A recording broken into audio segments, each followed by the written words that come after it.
The word Valhalla emerges from the mists of ancient Germanic consciousness like a thunderclap across the northern skies, carrying within its syllables the weight of warrior dreams and divine promise. In Old Norse, this compound term fuses valor, or the slain, with hol, which means hall, creating a linguistic monument to the fallen that would echo through centuries of Nordic imagination. This linguistic foundation tells us that Valhalla was never conceived merely as a destination for the dead, but as a carefully curated space where the chosen fallen would gather. The Germanic peoples understood the hall as the heart of social and political life, where bonds were forged over mead and meat, where loyalty was sworn and stories were told. By placing their greatest warriors in such a hall after death, they elevated the concept of the afterlife from mere continuation to active participation in cosmic purpose. The earliest textual witness to Valhalla's existence appears in the Poetic Edda, specifically within the stark verses of Grimnismal, where Odin himself, disguised and tortured, reveals the secrets of the divine realm to his tormentor's son. Here, the Allfather describes Valhalla with precise detail that suggests deep-rooted tradition rather than poetic invention. Their hall stretches vast beyond mortal comprehension, its roof thatched with golden shields that gleam like scales on a dragon's back, while spear shafts serve as rafters, creating a ceiling that speaks of war even in its construction. 540 doors pierce the hall's walls, each wide enough for 800 warriors to march through shoulder to shoulder when the final battle calls. Grimnismal presents Valhalla not as ethereal paradise but as functional military installation, where every architectural element serves the purpose of housing and organising the Einherjar, those chosen slain who will fight at Ragnarok. The poem describes how these warriors spend their days in combat training, honing skills that death could not diminish, while their evenings pass in feasting on mead that flows endlessly from the goat Heiðrun and meat from the boar Sæhrimnir, which regenerates each day after being consumed. This cycle of battle, death, and renewal within the hall mirrors the cosmic cycles that govern the Norse universe. Völuspá, the prophecy of the seeress that opens the Poetic Edda, provides a different perspective on Valhalla's significance within the broader cosmic narrative. The Volva's vision encompasses the hall as both sanctuary and arsenal, where Odin gathers his chosen warriors not for their own glorification, but for the preservation of the cosmos itself. Her words suggest that Valhalla existed from the early days of the world's ordering, when the gods established their realms and set the patterns that would govern existence until the final twilight. Archaeological evidence from across the Germanic world provides tantalizing glimpses of the religious and cultural practices that may have given birth to the Valhalla concept. Excavations at Uppland in Sweden have revealed elaborate boat graves containing weapons, drinking horns, and gaming pieces, objects that mirror the activities described within Odin's hall. The Sutton Hoo burial in England, though Christian in its final form, preserves elements of earlier Germanic hall culture that illuminate the social structures Valhalla was meant to reflect and perfect. The great halls discovered at sites like Old Uppsala and Leidra demonstrate the central role these buildings played in Germanic society. These structures, some stretching over 40 metres in length, served as political centres, religious sites, and symbols of royal power. Their massive timber frames, decorated with intricate carvings and metalwork, created spaces where hundreds could gather for feasts that might last for days. The archaeological record shows evidence of ritual activities within these halls, including weapon deposits and what appear to be ceremonial burials that suggest these buildings served as bridges between the world of the living and the realm of the dead. Proto-Germanic religious practices, reconstructed from comparative mythology and archaeological evidence, reveal a sophisticated understanding of the afterlife that went far beyond simple reward and punishment. The Germanic peoples appear to have believed in multiple destinations for the dead, each suited to different types of people and different modes of death. Warriors who died gloriously in battle earned one fate, while those who died of disease or old age faced another. This nuanced approach to death and afterlife provided the theological framework within which Valhalla could develop as the ultimate destination for the warrior elite. The concept of the chosen slain, fundamental to Valhalla's purpose, connects to broader Indo-European traditions of divine selection and heroic apotheosis. Comparative studies reveal similar concepts among Celtic, Germanic, and Indo-Iranian peoples, suggesting ancient roots for the idea that certain individuals, through their actions or manner of death, could transcend normal human limitations and join divine or semi-divine communities. The Germanic innovation lay in systematizing this concept and connecting it to their distinctive hall culture. Evidence from Roman sources, particularly Tacitus's Germania, provides external confirmation of Germanic practices that would later crystallize in the Valhalla myth. Tacitus describes warrior bands dedicated to specific gods, fighters who painted themselves black and chose stormy nights for battle to increase their terrifying appearance. These berserker-like warriors, completely devoted to death in combat, represent the human reality from which the Einherjar concept emerged. Their willingness to die for glory and their belief that such death led to divine favour created the social and religious context in which Valhalla made perfect sense. The evolution from earlier Germanic afterlife concepts to the fully developed Valhallazi of the Eddas represents centuries of religious and cultural development. Earlier Germanic peoples appear to have believed in ancestral halls where the dead continued their clan relationships, but these were generally conceived as extensions of earthly social structures rather than cosmic institutions. The transformation of these ancestral halls into Odin's great military installation reflects the increasing centralization of Germanic society and the growing importance of professional warrior classes who served kings rather than just kinship groups. Hall culture itself underwent significant evolution during the centuries when Valhalla was taking shape in Germanic imagination. The earliest halls were simple structures serving extended families or small clan groups, but by the late Iron Age, halls had become massive architectural statements of royal power and divine favour. The hall at Leisra, associated with the legendary Danish kings, could accommodate several hundred people and featured elaborate decorative programs that told stories of heroic deeds and divine interventions. These earthly halls provided the template for imagining what a divine hall might look like, but they also created expectations that the heavenly version would surpass all earthly examples in size, splendour, and significance. The linguistic evidence suggests that the Valhalla concept crystallized during the period of intensive contact between Germanic peoples and the Roman Empire, when Germanic warriors served as foederati and learned Roman military organisation while maintaining their own religious traditions. The systematic nature of Valhalla's organisation, with its precise numbers of doors, warriors, and daily routines, reflects the influence of Roman military thinking on Germanic religious imagination. Yet the content remains thoroughly Germanic, rooted in the mead hall traditions and warrior values that defined Northern European society. Regional variations in the Valhalla concept appear in different Germanic traditions, suggesting that while the core idea spread widely, local cultures adapted it to their specific needs and circumstances. Scandinavian sources emphasize the hall's role in preparing for Ragnarok, while Anglo-Saxon references focus more on the immediate rewards of heroic death.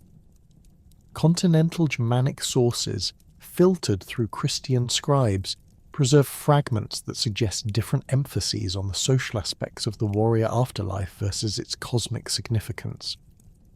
The transformation from regional Germanic hall traditions to the cosmic institution of Valhalla required an architect whose vision could encompass both immediate tactical needs and ultimate cosmic necessity. Odin, the All-Father, emerged from the pantheon not merely as another war god seeking glory, but as a divine strategist whose understanding of fate compelled him to construct the most ambitious military installation in all the 9 worlds. His role in establishing Valhalla transcended simple divine authority. It represented the convergence of wisdom, warfare, and prophetic knowledge that would define the final age of the gods. The Allfather's position within the Norse pantheon provided him with unique qualifications for this monumental undertaking. Unlike Thor's straightforward approach to combat or Tyr's honourable dedication to justice, Odin possessed the complex combination of attributes necessary to conceive and execute such an elaborate project. His mastery over the runes gave him access to the fundamental forces that shaped reality, while his command of the ravens Huginn and Muninn provided him with intelligence networks spanning all inhabited worlds. Most crucially, his willingness to sacrifice his own eye for wisdom at Mimir's well demonstrated the depth of his commitment to acquiring the knowledge necessary for cosmic survival. Archaeological evidence from cult sites across Scandinavia reveals the practical manifestations of Odin's worship that would have informed the Valhalla concept. Excavations at Gamla Uppsala show evidence of massive sacrificial activities, including weapon deposits and what appear to be ritual hangings, Odin's preferred method of sacrifice. The temple complex there featured a great hall structure that could accommodate hundreds of worshippers, with archaeological layers showing continuous use for centuries. Similar sites at Leidra and Tiso demonstrate that Odin's cult involved elaborate feasting rituals where warriors dedicated their weapons and their lives to the god's service, creating earthly precedents for the divine hall's activities. The prophetic framework that necessitated Valhalla's creation emerges clearly from the Völuspá and related sources describing Ragnarok. The seeress's vision reveals that Odin possessed detailed foreknowledge of the cosmic catastrophe that would ultimately destroy the current world order. This knowledge came not as abstract philosophical understanding, but as precise tactical intelligence about enemy forces, battle conditions, and the specific requirements for mounting any effective defence. The Wolf-Fenrir would break free from his bonds, the Midgard serpent would emerge from the ocean, poisoning the sky, and the fire giant Surtur would advance from Muspelheim with flames that could consume entire worlds. Against such overwhelming opposition, conventional military responses would prove utterly inadequate. Odin's response to this prophetic knowledge demonstrates the systematic thinking that characterized his approach to divine leadership. Rather than simply gathering whatever warriors happened to be available when Ragnarok began, he established a comprehensive recruitment and training program that would operate across centuries. The Einherjar would not be random casualties of various conflicts, but carefully selected individuals whose combat skills, tactical knowledge, and psychological resilience met the specific requirements for facing cosmic-level opponents. This selection process required not only identifying suitable candidates, but also ensuring their deaths occurred under circumstances that would bring them to Valhalla rather than to other afterlife destinations. The relationship between Odin's wisdom-seeking activities and his military preparations for Ragnarok reveals the sophisticated integration of knowledge and power that characterized his divine nature. His famous sacrifice at Yggdrasil, hanging himself from the world tree for 9 days and nights to discover the runes, provided him with the magical knowledge necessary to establish and maintain Valhalla's supernatural properties.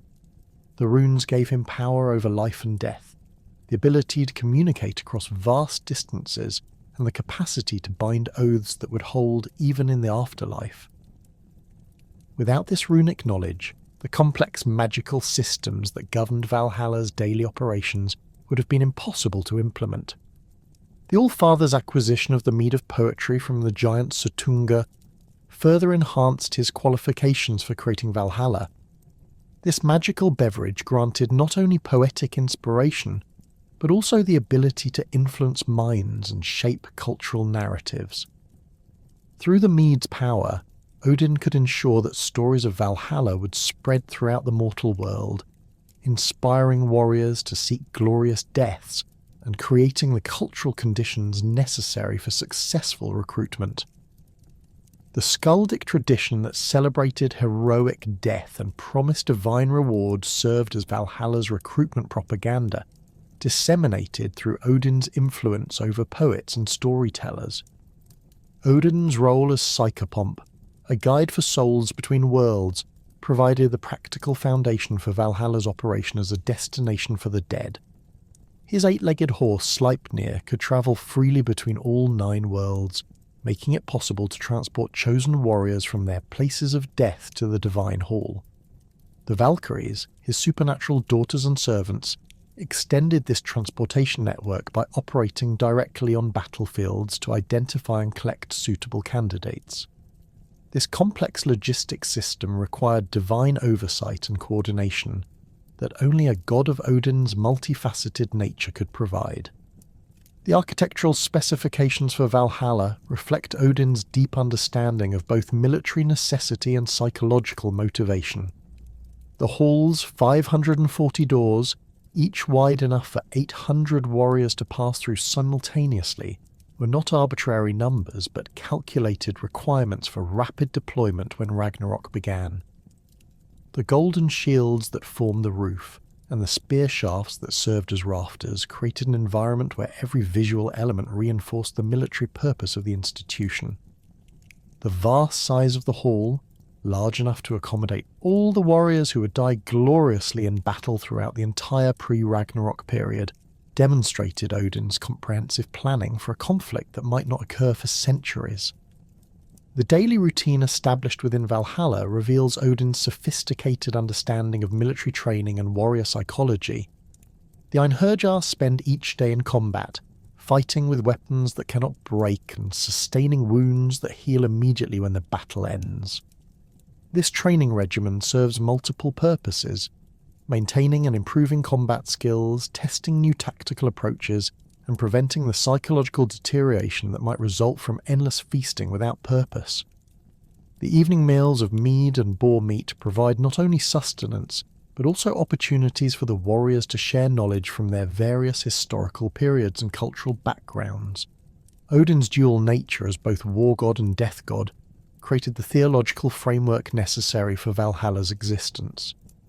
As a war god, he understood the tactical requirements for training elite warriors and the psychological factors that motivated heroic behaviour. As a death god, he possessed the authority and power to intervene in the natural processes of dying and to redirect souls from their normal posthumous destinations.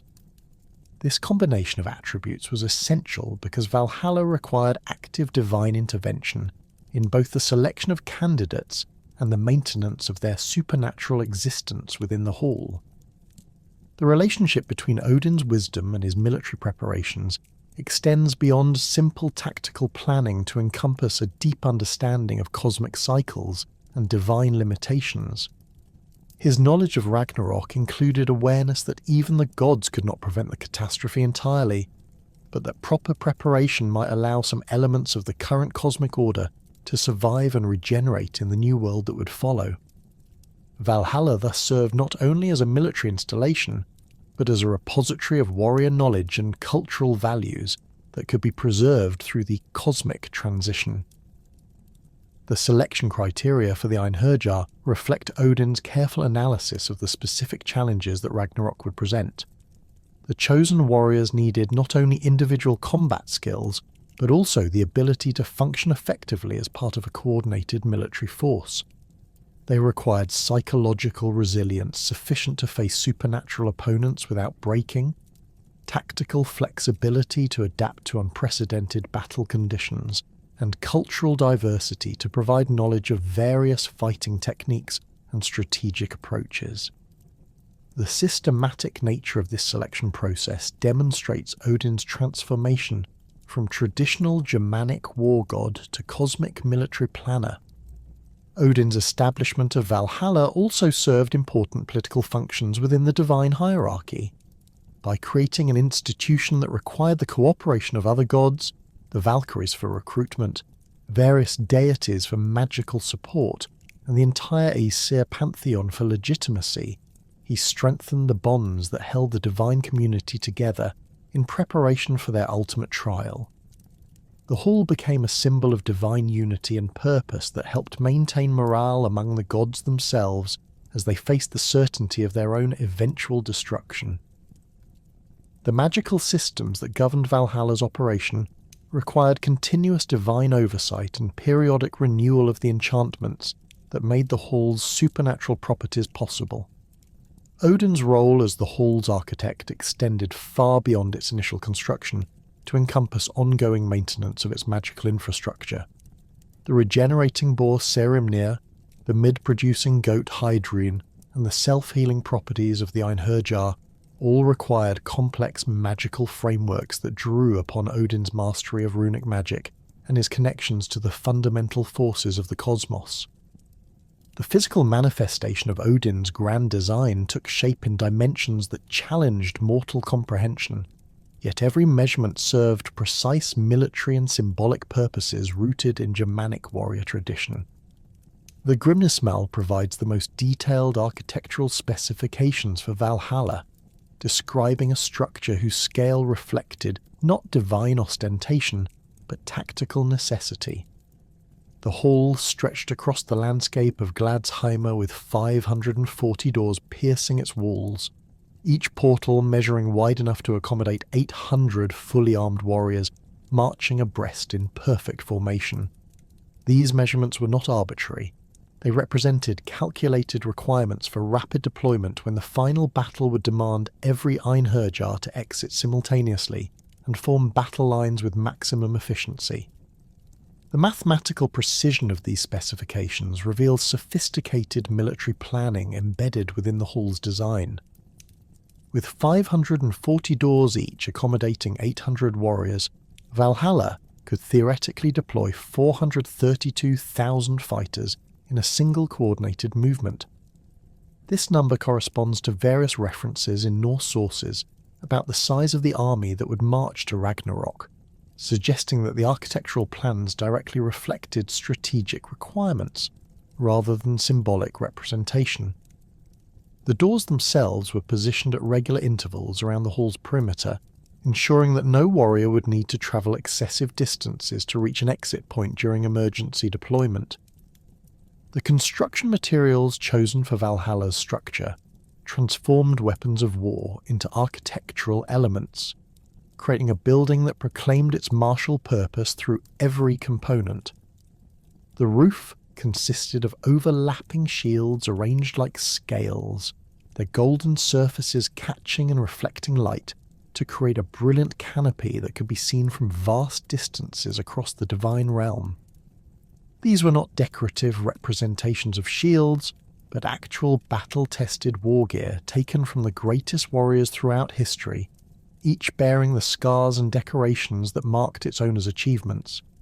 The weight of thousands of shields required exceptional structural support, provided by rafters hewn from spear shafts that had tasted blood in countless battles. The spear shaft rafters represented more than mere building materials. They formed a symbolic forest of weapons overhead that reminded the Einherjar of their purpose, while providing practical support for the massive roof structure. Each spear retained its iron point, creating a ceiling bristling with deadly weapons that could theoretically be drawn for combat if circumstances required. The arrangement of these spear rafters followed precise engineering principles, with the longest and strongest shafts positioned at critical load-bearing points, while shorter spears filled the intermediate spaces. The entire framework was bound together with leather strips cut from the armour of fallen champions, creating joints that would hold firm under the tremendous stresses imposed by the shield-scaled roof.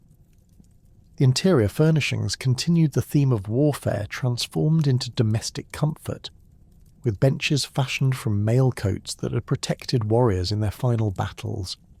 These mailcoat benches provided seating for the Einherjar during their evening feasts, the metal rings of each hauberk carefully interwoven to create surprisingly comfortable surfaces. The craftsmanship required to transform flexible armour into stable furniture demonstrated divine metalworking skills that surpassed anything achievable in the mortal realm. Each bench could accommodate dozens of warriors, with the mail coats retaining enough flexibility to conform to the bodies of those seated while maintaining structural integrity under their combined weight. The hall's floor consisted of packed earth covered with thick layers of rushes and straw, following Germanic hall traditions but on a scale that dwarfed any mortal construction. The rushes were replaced daily by invisible servants, ensuring that the accumulated debris from feasting and the blood from daily combat training never fouled the hall's atmosphere. Beneath the organic floor covering lay a foundation of massive stone blocks quarried from the bones of primordial giants, providing stability for a structure whose dimensions challenged the natural laws governing ordinary buildings. The walls of Valhalla rose to tremendous heights, constructed from timber so large that entire trees from Yggdrasil's roots had been harvested to provide adequate building material. These walls bore intricate carvings that told the stories of every warrior housed within the hall, with new panels appearing automatically as fresh Einherjar arrived to take their places among the chosen slain. The carvings were not mere decoration, but served as a comprehensive record of military knowledge, preserving tactical innovations, weapon techniques, and strategic insights that the assembled warriors had developed during their mortal careers. Gladsheimer, the sacred precinct containing Valhalla, occupied a position of supreme importance within Asgard's divine geography. The name itself meant bright home or shining place, reflecting the radiance that emanated from Valhalla's golden roof, and the supernatural luminescence that surrounded the entire complex. Gladsheimer was not simply a location, but a carefully designed military installation that included training grounds, weapon storage facilities, and support structures necessary for maintaining the largest standing army in all the 9 worlds. The relationship between Gladsheimer and the broader realm of Asgard reflected careful urban planning that balanced military necessity with divine protocol. The precinct occupied elevated ground that provided commanding views across the entire divine realm, while remaining accessible to the Rainbow Bridge Bifrost, which served as the primary transportation route for newly arrived Einherjar. The positioning allowed rapid communication with other divine installations, while maintaining the security necessary for housing warriors whose loyalty, while assured through divine magic, still required careful management.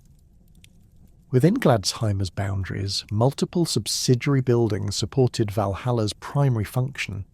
Armories stored weapons and equipment for the Einherjar, with each warrior's personal gear maintained in perfect condition regardless of how frequently it was used in daily combat training. Stables housed the supernatural horses that some Einherjar rode, animals that shared their riders' immortal status and enhanced combat capabilities. Workshops staffed by divine craftsmen continuously produced new equipment and repaired battle damage, ensuring that Valhalla's military readiness never diminished due to material shortages. The symbolic significance of Valhalla's architectural elements resonated deeply within Norse warrior culture, where the hall represented the pinnacle of social and political achievement. Germanic societies organised themselves around the institution of the Mead Hall, where warriors gathered under their lord's protection to feast, receive gifts, and pledge loyalty in return for leadership and support. Valhalla represented the ultimate expression of this cultural pattern, with Odin serving as the perfect ring-giver, who could offer rewards beyond any mortal lord's capacity, eternal life, unlimited feasting, and the honour of participating in the cosmos's final battle. The shield-thatched roof carried particular symbolic weight within this cultural framework. In Germanic tradition, shields represented not only defensive capability, but also social identity and political allegiance. Warriors decorated their shields with symbols indicating their clan membership, personal achievements and religious devotion. By using shields as roofing material, Valhalla's architecture proclaimed that the hall sheltered warriors from all tribes, all historical periods, and all regions where Germanic warrior culture had flourished. The golden colour of these shields elevated them beyond mere military equipment to symbols of divine favour and eternal glory. The spear shaft rafters reinforced this symbolic message while adding layers of meaning specific to Odin's cult. The spear was Odin's personal weapon, and warriors dedicated their spear points to him before battle by casting them over enemy formations while invoking his name. The use of actual spear shafts as structural elements meant that Valhalla's roof was literally supported by weapons consecrated to the All-Father, creating a building whose every component had been blessed through combat and sacrifice. This architectural symbolism reminded the Einherjar that their presence in the hall resulted from their dedication to Odin's service and their willingness to die for his causes. The mailcoat benches provided the most intimate connection between the hall's symbolic program and the daily experience of its inhabitants. Mail armour represented the pinnacle of protective technology in the Germanic world, expensive equipment that only elite warriors could afford and maintain. By sitting on benches made from the mailcoats of legendary heroes, each Einherjar literally rested upon the achievements of those who'd come before, creating a physical connection to the accumulated tradition of warrior excellence that Valhalla represented. The precise measurements recorded in the Grimnismal reflect the Germanic fascination with numbers that carried magical and symbolic significance. The number 540 for the doors relates to various cosmological calculations found throughout Norse mythology, while the 800 warriors who could pass through each door connects to the traditional organisation of Germanic military forces into hundreds and thousands. These numbers were not chosen randomly, but reflected deep cultural understanding of how military forces should be organised and deployed for maximum effectiveness. The architectural grandeur of Valhalla served practical psychological purposes in addition to its symbolic functions. Warriors who'd spent their mortal lives in relatively modest earthly halls would find themselves overwhelmed by the scale and magnificence of their new home, reinforcing their understanding that they had achieved the ultimate reward for their military service. The visual impact of entering a hall whose roof gleamed with the golden shields and whose every surface proclaimed martial glory would inspire continued dedication to the training regimen that occupied their eternal existence. The engineering challenges involved in constructing such a massive structure required divine intervention at every stage of the building process. The foundation work alone would have challenged the gods' capabilities, requiring excavation and stone laying on a scale that dwarfed the great earthworks and megalithic monuments that marked sacred sites throughout the Germanic world. The timber framing demanded trees of impossible size, while the metalwork involved in creating and maintaining the shield roof required supernatural smithing skills that exceeded anything achievable through mortal craftsmanship. The daily maintenance of Valhalla's physical structure required constant attention from divine servants and magical systems that operated beyond normal understanding. The shield roof needed regular cleaning and repair to maintain its brilliant appearance, while the spear shaft rafters required periodic replacement as the wood aged and weathered despite their supernatural preservation. The mailcoat benches demanded continuous adjustment as new Einherjar arrived, and seating arrangements shifted to accommodate the growing population of chosen warriors. The lighting within Valhalla came not from torches or oil lamps, but from the supernatural radiance that emanated from the weapons and armour incorporated into the building's structure. The golden shields of the roof caught and amplified whatever light reached them, creating a warm glow that illuminated the vast interior space without creating the smoke and heat that would have made such a large enclosed area uninhabitable. This magical illumination system ensured that the Einherjar could see clearly during their evening feasts, and that the intricate wall carvings remained visible despite the hall's enormous dimensions. The acoustic properties of Valhalla required careful consideration, given the need to accommodate hundreds of thousands of warriors during feasts and assemblies. The high ceiling created by the spear shaft rafters provided excellent sound distribution, while the mailcoat benches helped absorb excess reverberation that might have made conversation impossible in such a vast space. The positioning of the 540 doors also contributed to acoustic management by providing numerous openings that prevented sound from building to uncomfortable levels during large gatherings. The thunderous crash of weapons meeting shields across countless battlefields throughout the mortal realm served as more than mere sounds of combat. They formed the sacred music that summoned forth the most crucial agents in Valhalla's recruitment system. The Valkyries, whose name derives from the Old Norse Valkyria, meaning chooser of the slain, operated as Odin's elite field agents, responsible for identifying, selecting, and transporting the warriors who would fill the golden-roofed hall's endless benches. These supernatural beings bridged the gap between divine planning and battlefield reality, transforming abstract selection criteria into concrete decisions made amid the chaos of mortal combat. The divine mission entrusted to the Valkyries encompassed far more complexity than simple battlefield scavenging for dead warriors. According to the Grim Nismal and various other sources, these supernatural women possessed the authority to determine not merely who would die in battle, but specifically which half of the battle dead would journey to Valhalla, while the other half travelled to Freya's hall Folkvangr. This division of the slain reflected careful coordination between divine powers, with each deity receiving warriors whose characteristics and skills matched their particular needs and preferences. The Valkyries thus served as divine arbiters whose decisions shaped the composition of both halls' populations. The selection process itself required the Valkyries to evaluate potential candidates while battles raged around them, making split-second judgments that would determine each warrior's eternal fate. They assessed not only combat prowess and courage in the face of death, but also psychological factors such as loyalty, honour, and the specific manner in which each fighter approached his final moments.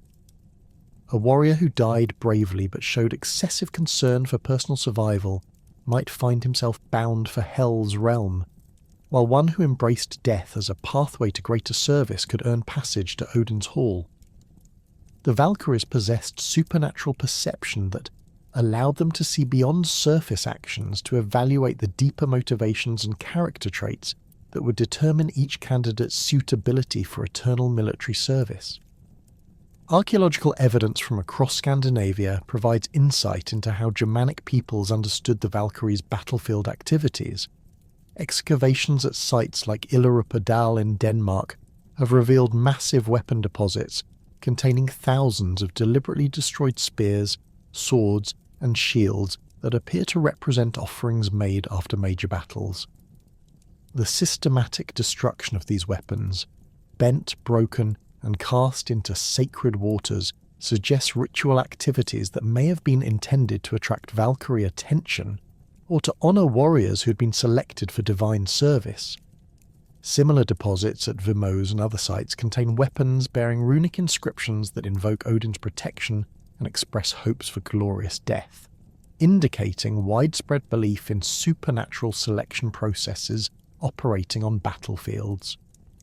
The famous Valkyries mentioned throughout Norse literature each possessed distinct personalities and specialised functions that reflected the complexity of their divine mission.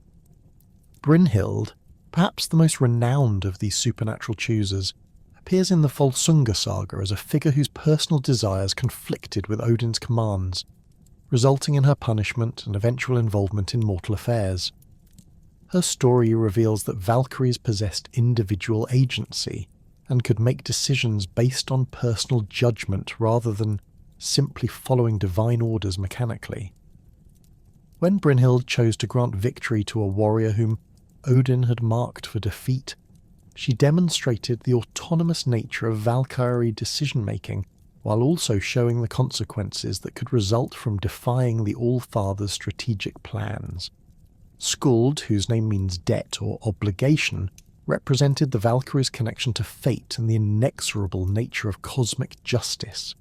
Her presence on battlefields signified that certain deaths were not random casualties of war, but necessary fulfillment of divine plans that stretched across generations.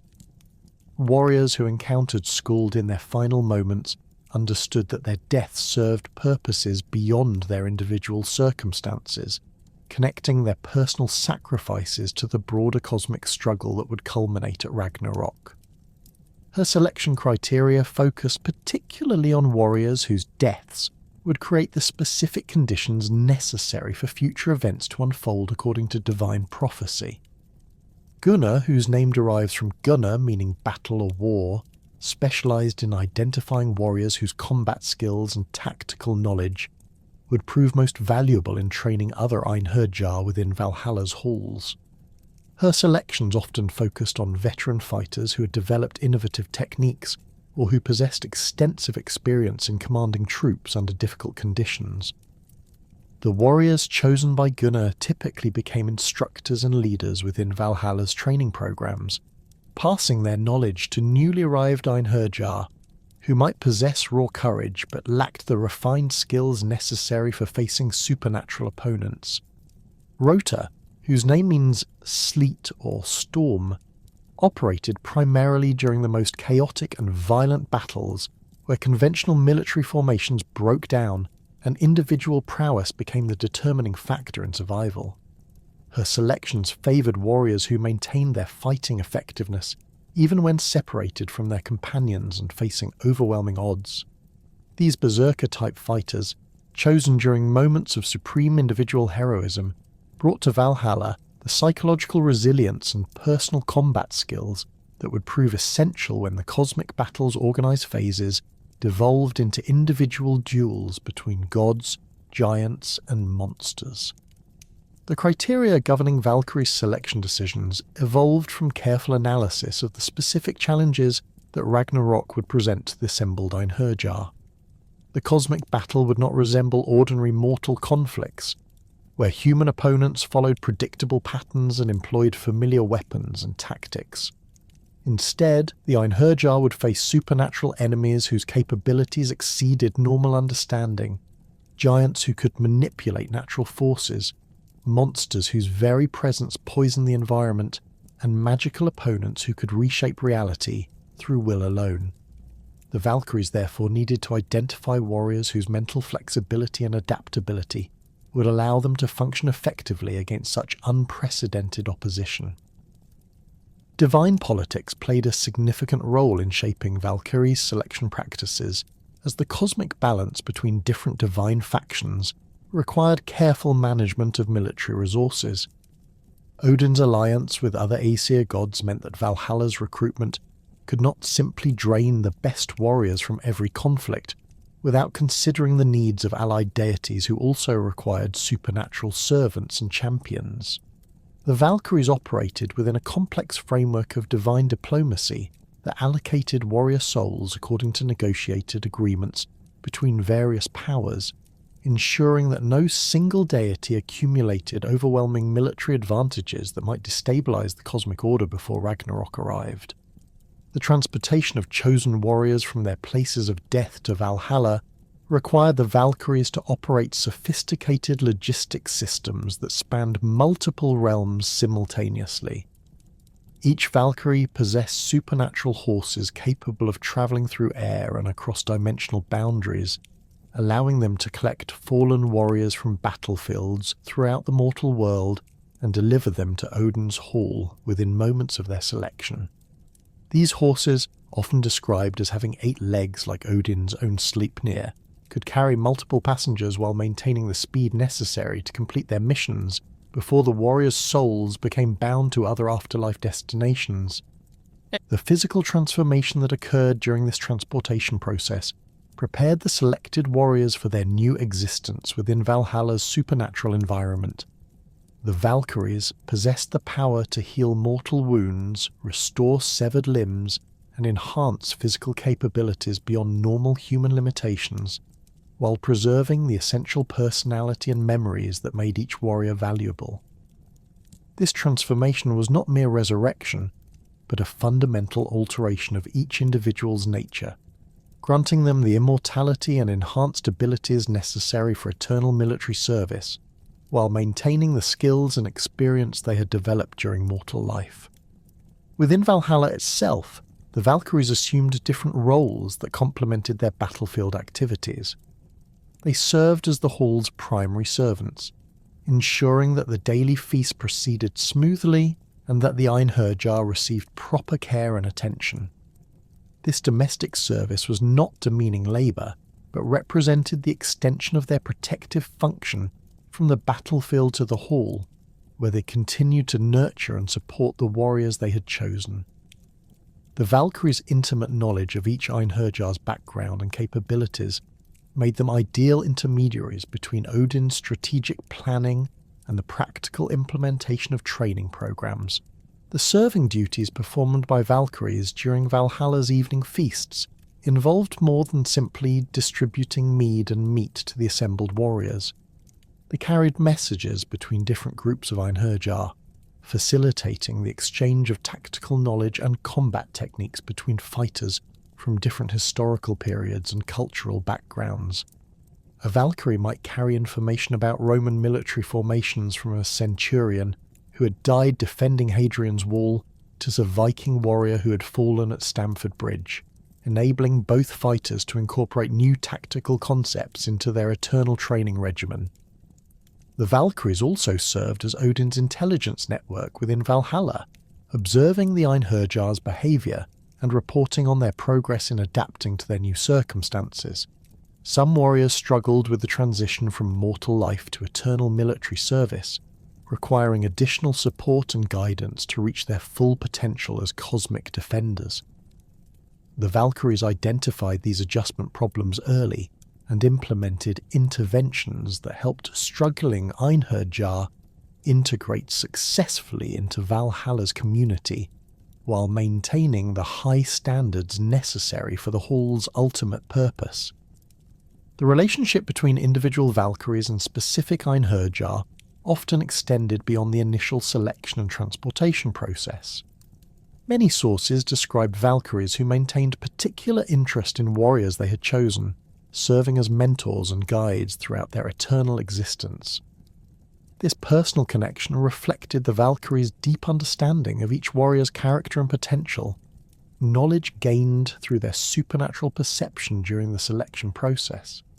The ongoing relationships between choosers and chosen created networks of support and guidance that enhance Valhalla's effectiveness as a training institution. The magical abilities that enabled Valkyries to perform their complex duties drew upon the same runic knowledge that Odin had acquired through his sacrifice at Yggdrasil. Each Valkyrie possessed mastery over specific runes that governed their particular areas of responsibility. Some specialized in runes of battle and victory, others in runes of travel and transformation, still others in runes of healing and restoration. This distributed magical knowledge ensured that the Valkyrie Corps could handle any situation that might arise during their operations, while preventing any individual from accumulating enough power to challenge Odin's authority over the entire system. The training that Valkyries underwent before assuming their duties involved extensive study of mortal military practices, cultural variations in warrior traditions, and the psychological factors that motivated heroic behaviour. They needed to understand not only how to identify suitable candidates, but also how to evaluate the complex social and political contexts that shaped each potential recruit's background. A warrior who appeared cowardly in one cultural context might demonstrate appropriate tactical thinking in another, while behaviour that seemed recklessly brave might actually indicate poor judgment that would prove dangerous in cosmic-level combat. The coordination between different Valkyries operating simultaneously across multiple battlefields required sophisticated communication systems that operated faster than normal travel between realms. The Valkyries shared information about promising candidates, coordinated their selection activities to avoid conflicts over particularly desirable warriors, and maintained awareness of the overall recruitment targets that Odin had established for different time periods. This coordination ensured that Valhalla's population grew at the optimal rate, while maintaining the quality standards necessary for the Hall's ultimate military purpose. The transformation from mortal warrior to divine soldier began the moment a Valkyrie's touch lifted the chosen slain from blood-soaked battlefields across the 9 worlds. This metamorphosis represented far more than simple resurrection. It constituted a fundamental reconstruction of human nature that preserved essential warrior qualities while granting capabilities necessary for cosmic warfare. The Einherjar emerged from this process as beings who retained their memories, personalities, and hard-won combat experience while gaining immortality, enhanced physical abilities, and supernatural resilience that would allow them to face opponents whose power exceeded anything encountered in mortal conflicts. The physical changes that accompanied this transformation were both subtle and profound. Each Einherjar retained his original appearance and recognizable characteristics, ensuring that bonds of friendship and loyalty forged during mortal life could continue within Valhalla's halls. However, their bodies gained the ability to sustain wounds that would instantly kill ordinary humans, while healing completely between training sessions. Severed limbs reattached themselves, pierced organs regenerated, and even decapitation proved merely temporary inconvenience rather than permanent disability. This supernatural resilience allowed the Einherjar to engage in training exercises of unprecedented intensity, without concern for lasting injury or death. The psychological adaptation required for this new existence challenged even the most mentally resilient warriors. Men who had spent their entire mortal lives knowing that each battle might be their last, suddenly found themselves facing eternal combat training with no possibility of final rest. The initial adjustment period varied dramatically between individuals. Some embraced their new circumstances immediately, recognizing the honor of being chosen for Odin's ultimate purpose, while others struggled with the implications of endless warfare and the knowledge that their mortal families and communities would never see them again. The social hierarchy that developed among the Einherjar reflected both their mortal achievements and their adaptation to Valhalla's unique environment. Veterans who had commanded armies during their earthly lives often assumed leadership roles among newly arrived warriors, but these positions were not automatically granted based on previous rank. Instead, the Einherjar established their own meritocratic system where influence and respect derived from demonstrated skill in the supernatural combat techniques required for facing cosmic opponents, combined with the ability to teach and inspire other warriors. The most senior Einherjar, those who had resided in Valhalla for centuries or millennia, formed an unofficial council of advisors who helped Odin plan training exercises and evaluate the readiness of different warrior groups. These ancient heroes possessed intimate knowledge of how various fighting styles and tactical approaches had evolved throughout history, making them invaluable resources for developing comprehensive training programs that incorporated the best elements from all military traditions. Their longevity within the Hall also gave them deep understanding of the psychological challenges that newer arrivals faced, enabling them to serve as mentors and guides for warriors struggling with their transformation. The daily routine that governed Einherjar existence within Valhalla followed patterns designed to maintain peak military readiness, while providing the social interaction and cultural activities that prevented psychological deterioration. Each morning began with the assembly of all warriors in the vast training grounds surrounding the Golden Hall, where they engaged in combat exercises that tested every aspect of their supernatural abilities. These training sessions were not mere sparring matches, but elaborate tactical simulations that recreated the conditions expected during Ragnarok, complete with magical opponents, environmental hazards, and strategic objectives that required coordinated responses from multiple warrior units. The weapons employed during these training exercises possessed the same supernatural properties as the Einherjar themselves. Swords that could cut through any material but cause no permanent harm to fellow warriors, spears that never missed their intended targets but inflicted only temporary wounds, and shields that could deflect magical attacks while remaining light enough for extended combat. These enchanted arms were crafted by divine smiths, using techniques that surpassed anything achievable in the mortal realm, incorporating metals harvested from fallen stars and magical components drawn from the deepest roots of Yggdrasil. The tactical knowledge that accumulated within Valhalla's walls represented the combined military wisdom of every warrior culture that had ever existed. Roman centurions shared formation fighting techniques with Viking berserkers, while Celtic champions demonstrated individual combat skills to Germanic tribal warriors. This cross-cultural exchange of knowledge created hybrid fighting styles that incorporated the most effective elements from each tradition while adapting them for use against supernatural opponents whose capabilities exceeded normal human understanding. Among the most renowned Einherjar were legendary heroes whose mortal deeds had earned them fame that persisted long after their deaths. Sigurd the Dragon Slayer brought to Valhalla not only exceptional personal combat skills, but also knowledge of fighting monsters whose power rivaled that of gods.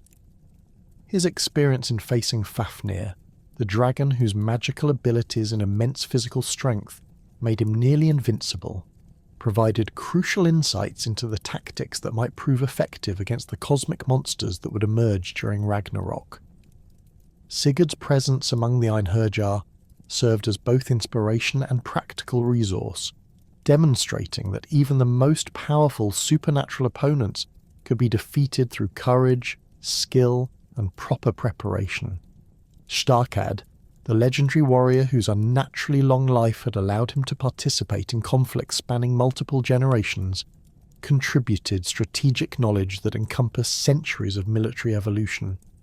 His understanding of how warfare had changed over time, combined with his personal experience in adapting fighting techniques to meet new challenges, made him an invaluable instructor for Einherjar, who needed to prepare for combat against opponents whose abilities might evolve during the cosmic battle itself. Starkad's reputation for surviving seemingly impossible odds also provided psychological support for warriors who struggled with the magnitude of the challenges they would eventually face. The Volsung heroes, including members of the legendary family that produced both Sigmund and Sigurd, formed a particularly influential group within Valhalla's hierarchy. Their bloodline's connection to Odin himself, combined with their demonstrated ability to wield magical weapons and face supernatural opponents, made them natural leaders among the Einherjar. The Volsung's experience with cursed weapons, magical transformations, and divine interventions in mortal affairs provided them with unique insights into the supernatural aspects of warfare that would dominate the cosmic battle. The integration of warriors from different historical periods created both opportunities and challenges within Valhalla's social structure. Ancient Bronze Age champions who had fought with weapons and tactics that seemed primitive to later arrivals nonetheless possessed combat instincts and psychological resilience that proved invaluable in supernatural conflicts where technological advantages meant little. These early warriors often served as specialists in individual combat techniques and berserker-style fighting that relied more on personal courage and physical prowess than on sophisticated equipment or complex tactical formations. The division of Einherjar into specialized units reflected careful analysis of the different types of combat that Ragnarok would require. Some warriors were organized into traditional military formations designed to face organized enemy armies, while others trained as individual champions who would engage in single combat against specific monsters or divine opponents. The most psychologically resilient Einherjar were selected for special units that would operate in the most chaotic and terrifying conditions, where the very environment would be hostile and the normal rules of combat would cease to apply. The evening feast that followed each day's training served multiple functions beyond simple nourishment and relaxation. These gatherings provided opportunities for warriors from different units and historical periods to share knowledge, discuss tactical innovations, and maintain the social bonds that would prove crucial during actual combat. The conversations that took place during these meals often led to new insights about fighting techniques or strategic approaches. as warriors combined their diverse experiences to develop solutions for unprecedented challenges. The mead that flowed endlessly during these feasts was not ordinary alcoholic beverage, but a supernatural drink that enhanced memory, promoted clear thinking, and strengthened the bonds between warriors who shared it. This divine mead allowed the Einherjar to retain perfect recall of their training exercises, enabling them to learn from mistakes and refine their techniques with unprecedented precision. The social effects of sharing this magical drink also reinforced the unity and mutual trust that would be essential when the cosmic battle required absolute coordination between warriors who might have been enemies during their mortal lives. The meat from Sæhrimnir, the boar that provided sustenance for all the Einherjar, possessed properties that maintained and enhanced their supernatural physical capabilities. This was not merely food, but a form of magical nourishment that sustained their immortal existence while providing the energy necessary for their intensive training regimen. The daily regeneration of the boar itself served as a constant reminder of the cyclical nature of their existence and the renewable resources that divine providence had provided for their eternal service. The cultural activities that supplemented military training included storytelling sessions, where Einherjar shared tales of their mortal adventures, competitive games that tested strategic thinking and tactical planning, and musical performances that maintained connections to the artistic traditions of their various homelands.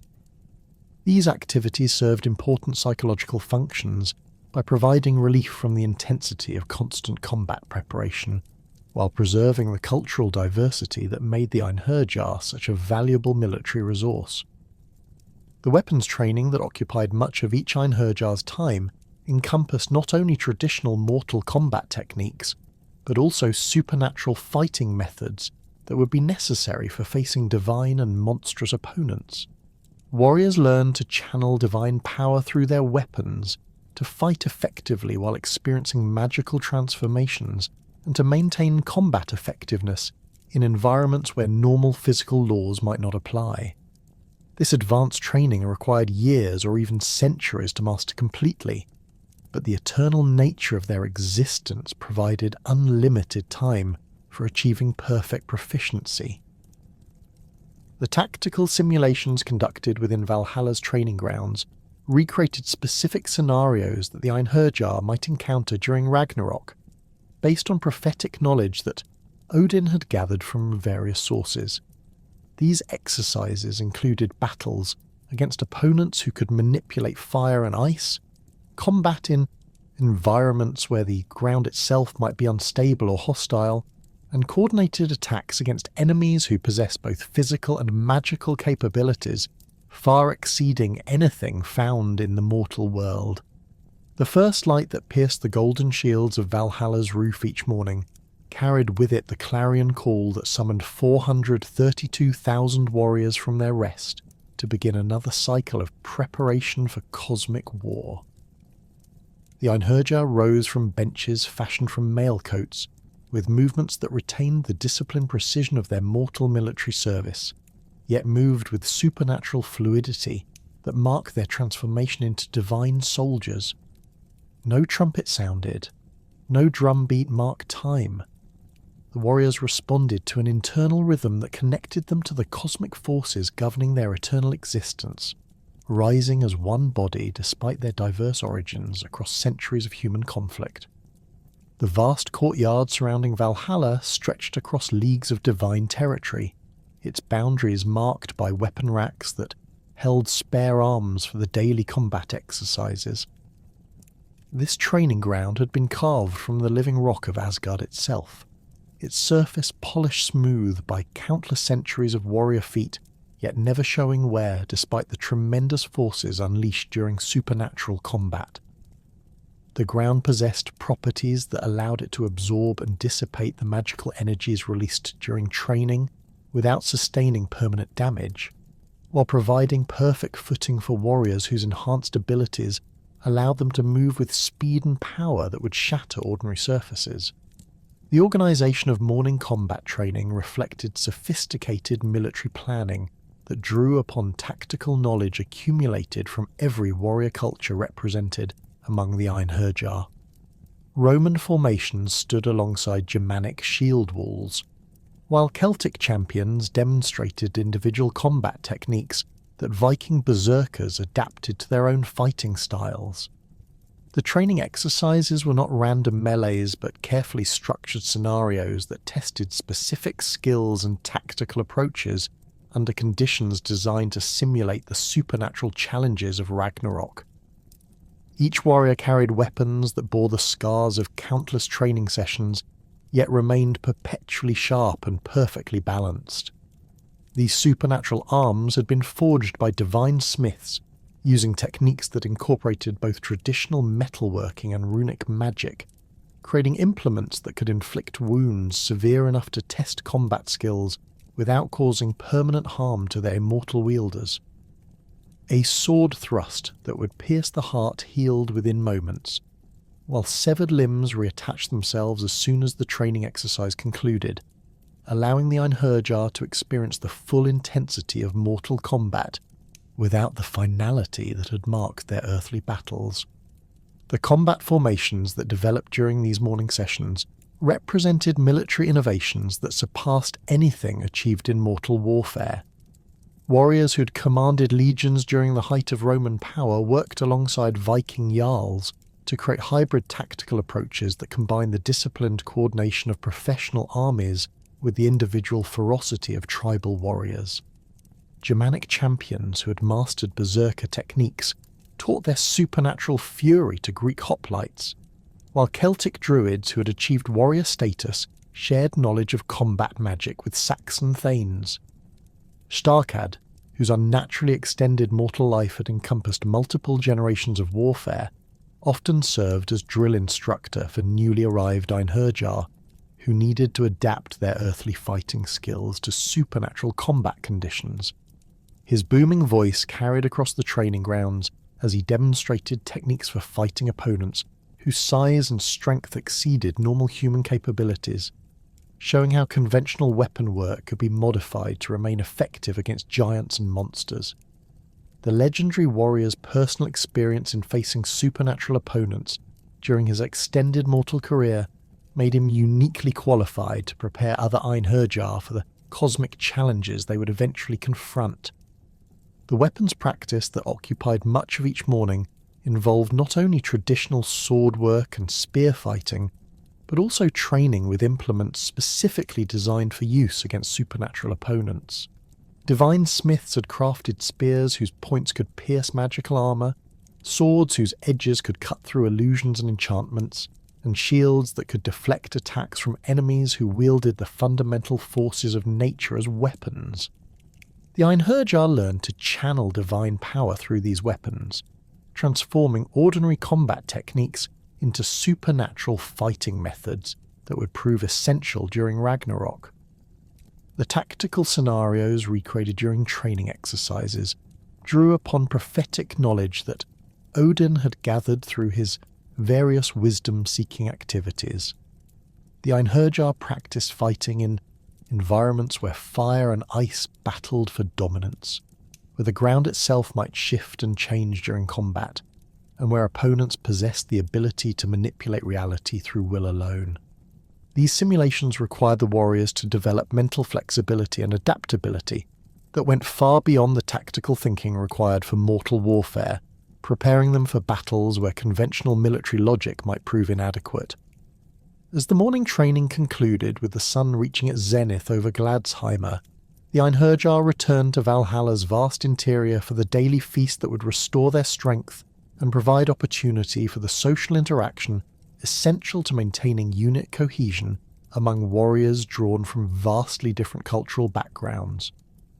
The transition from combat to feasting occurred with military precision as 432,000 warriors filed through the hall's 540 doors in perfect order, each taking his designated place on the mailcoat benches according to a seating arrangement that balanced military hierarchy with social considerations. The centerpiece of every feast was Sæhrimnir, the supernatural boar whose daily sacrifice and regeneration provided sustenance for all of Valhalla's inhabitants. This creature was no ordinary swine, but a divine animal whose flesh possessed properties that sustained the Einherjar's immortal existence, while providing nourishment that exceeded anything available in the mortal realm. Each morning the boar appeared fully grown and perfectly healthy, bearing no trace of the previous day's slaughter, its hide gleaming with supernatural vitality that marked it as a creature of divine origin rather than natural breeding. The preparation of Sæhrimnir for the daily feast required the skills of Andrimnir, the divine cook whose culinary abilities surpassed those of any mortal chef. This supernatural being possessed knowledge of cooking, techniques that could transform the boar's magical flesh into dishes that satisfied the diverse tastes of warriors from every culture and historical period represented among the Einherjar. Roman centurions found their portion prepared according to Mediterranean traditions they remembered from life, while Viking warriors received meat seasoned with herbs and spices that recalled the feasts of their earthly halls. The magical properties of Sæhrimnir's flesh extended beyond simple nourishment to encompass healing and strengthening effects that enhanced the Einherjar's supernatural capabilities. Warriors who consumed this divine meat found their combat skills sharpened, their physical strength increased, and their mental clarity enhanced for the following day's training exercises. The meat also possessed the property of satisfying hunger completely regardless of how much each warrior consumed, ensuring that even the most massive appetites among the Einherjar could be fully satisfied without depleting the available supply. The daily regeneration of Sæhrimnir served as a constant reminder of the cyclical nature of existence within Valhalla and the renewable divine providence that sustained the hall's operations. Each morning brought fresh abundance without diminishing the resources available for future feasts, demonstrating the supernatural economics that governed divine realms, where scarcity was unknown and divine will could override natural limitations. This daily miracle reinforced the Einherjar's understanding that they existed within a realm where normal rules no longer applied, and where divine power could accomplish feats impossible in the mortal world. The serving of mead during these feasts involved ceremonies that transformed simple drinking into religious observance, honouring the divine forces that sustained Valhalla's existence. The mead flowed from the udders of Heiðrun, a supernatural goat whose milk had been transformed into the finest alcoholic beverage through divine alchemy that surpassed any brewing techniques known to mortal craftsmen. This creature grazed upon the leaves of Larada, a tree whose branches grew within Valhalla's courtyard and whose foliage possessed properties that enhanced the quality and potency of the mead produced from Heiðrun's milk. The goat Heiðrun was no ordinary animal, but a divine creature whose appearance reflected her supernatural nature and cosmic significance. Her hide gleamed with colours that shifted between gold and silver depending upon the angle of observation, while her horns curved in spirals that incorporated runic patterns visible only to those who possessed magical sight. Her eyes held intelligence that exceeded that of normal animals, suggesting awareness of her crucial role in sustaining the Einherjar's existence and maintaining Valhalla's daily operations. The mead that flowed from Heiðrun's udders possessed qualities that distinguished it from any alcoholic beverage produced through mortal brewing techniques. This divine drink enhanced memory rather than clouding it, sharpened thinking instead of dulling mental faculties, and strengthened the bonds between warriors who shared it, rather than promoting the conflicts that often resulted from excessive drinking in mortal halls. The mead's golden colour reflected light with supernatural brilliance that seemed to emanate from within the liquid itself, while its taste combined sweetness with complexity that satisfied palates accustomed to the finest beverages of their respective earthly cultures.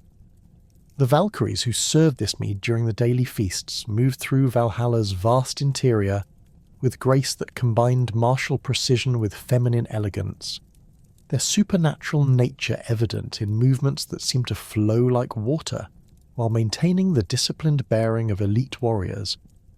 These divine beings wore armour that had been crafted specifically for their serving duties, mail coats and helmets that provided protection during their battlefield activities, while remaining beautiful enough for their ceremonial functions within the hall. Their weapons remained within easy reach even during peaceful serving duties, ready for immediate use should circumstances require their intervention in conflicts between Einherjar or defence against unexpected threats. Each Valkyrie possessed intimate knowledge of the warriors she served, having personally selected many of them from battlefields throughout the mortal realm and transported them to their new existence within Valhalla. This personal connection allowed them to provide individualized service that took into account each warrior's preferences, cultural background, and psychological needs. A Valkyrie might serve mead in a drinking horn carved with patterns that recalled a Viking warrior's homeland, while offering the same beverage in a Roman-style cup to a centurion who had died defending the empire's frontiers. The conversations that took place during these daily feasts served functions that extended far beyond simple social interaction to encompass strategic planning, tactical innovation, and cultural exchange between warriors from vastly different backgrounds. Roman military engineers shared knowledge of siege warfare with Viking raiders who had specialized in rapid assault techniques, while Germanic tribal champions discussed individual combat skills with Celtic warriors who had mastered different approaches to single combat. These discussions often led to tactical innovations that were tested during subsequent training exercises, creating a continuous cycle of military development that enhanced Valhalla's overall combat effectiveness. The storytelling traditions that flourished during the evening portions of these feasts preserve the cultural heritage of every warrior society represented among the Einherjar, while creating new legends that celebrated their supernatural existence. Veterans who had served in the hall for centuries or millennia recounted tales of particularly memorable training exercises or described the evolution of combat techniques over the extended periods of their residence. Newly arrived warriors shared stories of their mortal adventures and the battles that had earned them selection for Valhalla, contributing fresh perspectives and experiences to the hall's accumulated wisdom. The gaming activities that supplemented feasting included strategic contests that tested tactical thinking and competitive exercises that maintained the warrior spirit essential to the Einherjar's identity. Board games that simulated military campaigns allowed warriors to explore different strategic approaches without the physical demands of actual combat training, while contests of strength and skill provided opportunities for friendly competition that reinforced the bonds between fighters from different cultural backgrounds. These games often incorporated elements specific to the supernatural conditions the Einherjar might face during Ragnarok, serving as mental training exercises that complemented their physical combat preparation. The musical traditions maintained within Valhalla encompassed war songs from every culture represented among the Einherjar, creating a repertoire that celebrated military valour while preserving the artistic heritage of diverse warrior societies. Skaldic verses that commemorated heroic deeds were performed alongside Roman military marching songs, Germanic battle chants, and Celtic warrior ballads that had inspired courage on countless mortal battlefields. These musical performances served both entertainment and educational functions, transmitting tactical knowledge through memorable verses while maintaining the cultural connections that helped Einherjar preserve their individual identities within the collective military community. The seating arrangements during these feasts reflected careful consideration of both military hierarchy and social dynamics among warriors whose mortal careers had spanned different historical periods and geographical regions. Veterans who had achieved particular distinction during their earthly lives, or who had demonstrated exceptional skill during their supernatural training, occupied positions of honour near the high table where Odin himself presided when present in the hall. However, these arrangements were not rigidly fixed, and warriors could earn advancement to more prestigious seating through demonstrated achievement in training exercises or contributions to the hall's collective military knowledge. The serving rituals performed by the Valkyries incorporated ceremonial elements that honoured both the individual warriors being served and the divine forces that sustained Valhalla's existence.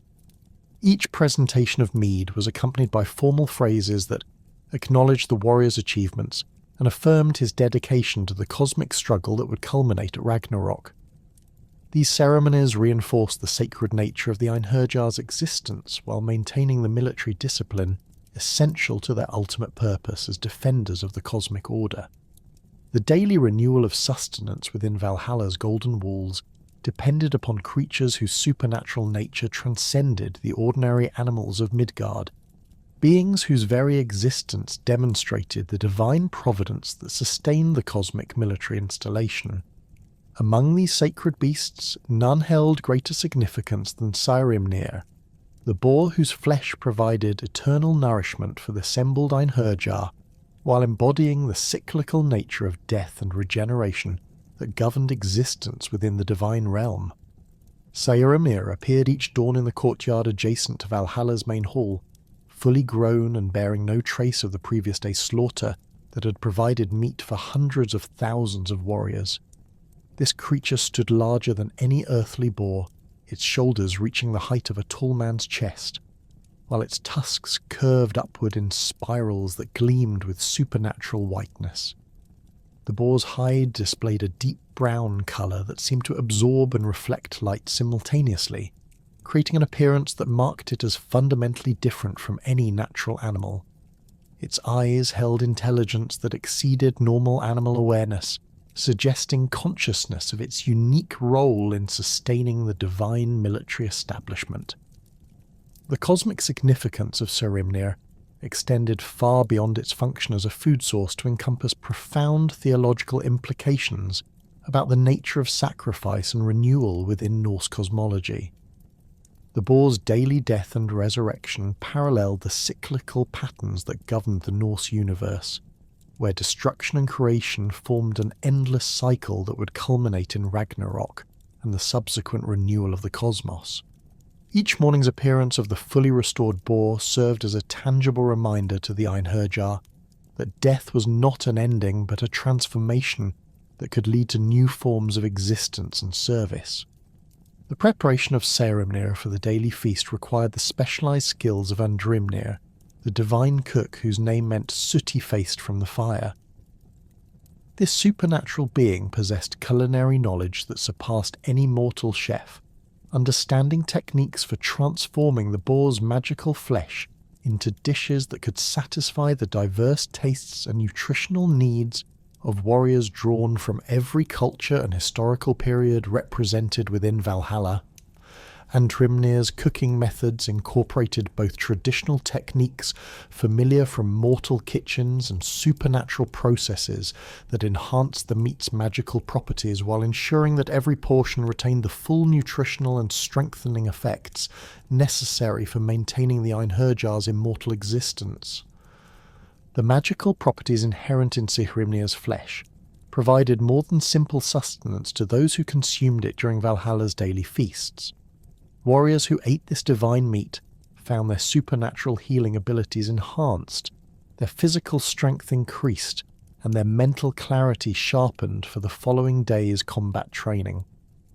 The meat also possessed the remarkable property of adapting its flavour and texture to match the preferences of each individual consumer, appearing as perfectly seasoned pork to those accustomed to Germanic cuisine, while taking on the characteristics of other preparations familiar to warriors from different cultural backgrounds.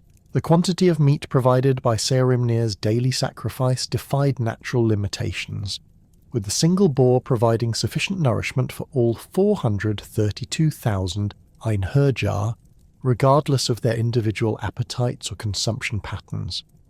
This supernatural abundance ensured that even the most voracious eaters among the assembled warriors could consume as much as they desired without depleting the available supply or leaving insufficient portions for their companions. The meat never spoiled or lost its nutritional value, remaining perfectly fresh and appetizing from the first serving until the last warrior had finished eating. Archaeological evidence from Germanic cult sites provides insight into the religious significance that boars held within pre-Christian Scandinavian society, context that illuminates Sæhrimnir's role within Valhalla's symbolic system.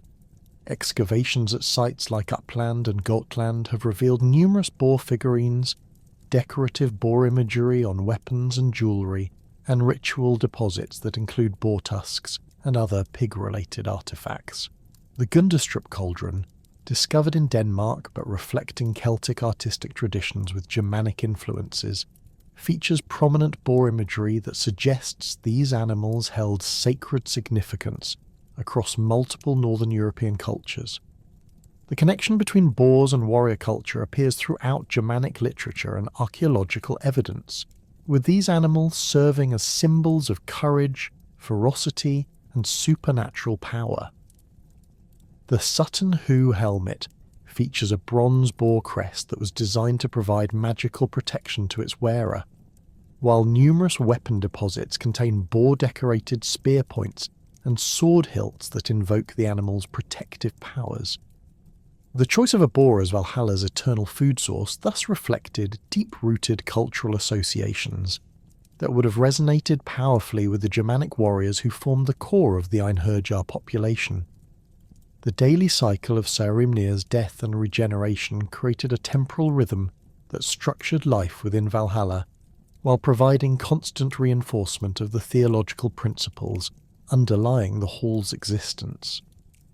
Each morning's appearance of the restored boar marked the beginning of a new cycle of training and preparation, while the evening's feast that consumed its flesh provided closure to the day's activities and transition to the period of rest and social interaction that followed. This rhythm connected the Einherjar's existence to cosmic cycles that governed the broader Norse universe while maintaining the disciplined routine necessary for effective military training. Complementing Sæhrimnir's provision of solid nourishment, the goat Heiðrun supplied the mead that flowed endlessly during Valhalla's daily feasts, her supernatural nature evident in both her appearance and the remarkable properties of the beverage she produced. This divine creature stood larger than any earthly goat, her coat displaying colours that shifted between silver and gold depending upon the angle of observation and the quality of light surrounding her.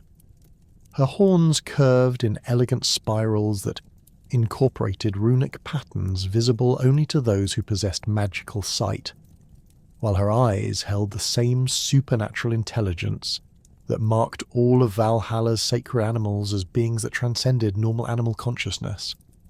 Heiðrun's daily routine involved grazing upon the leaves of Larader, a tree that grew within Valhalla's courtyard and whose foliage possessed properties that enhanced the quality and potency of the mead produced from the goat's milk. This tree was no ordinary plant, but a supernatural growth whose branches reached tremendous heights, while its roots extended deep to the divine soil of Asgard itself. The leaves that Heiðrun consumed each day regenerated immediately after being eaten, ensuring a constant supply of the specialized fodder necessary for producing the magical mead that sustained the Einherjar's social and ceremonial activities. The transformation of Heiðrun's milk into mead occurred through divine alchemy that operated beyond the normal brewing processes used in mortal mead making. The goat's udders produced not ordinary milk, but a substance that possessed the colour, taste, and intoxicating properties of the finest mead, while retaining the nutritional benefits associated with fresh dairy products. This supernatural beverage required no fermentation period or additional ingredients, flowing directly from the goat in a form that was immediately ready for consumption by the assembled warriors. The mead provided by Heiðrun possessed qualities that distinguished it from any alcoholic beverage produced through mortal techniques, effects that enhanced rather than impaired the mental and physical capabilities of those who consumed it. Unlike earthly mead, which could cloud judgment and reduce combat effectiveness when consumed in large quantities, Heiðrun's divine beverage sharpened thinking, enhanced memory, and strengthened the social bonds between warriors who shared it during their evening feasts. The mead's golden colour seemed to emanate light from within the liquid itself, while its taste combined perfect sweetness with complexity that satisfied the most discriminating palates among the Einherjar.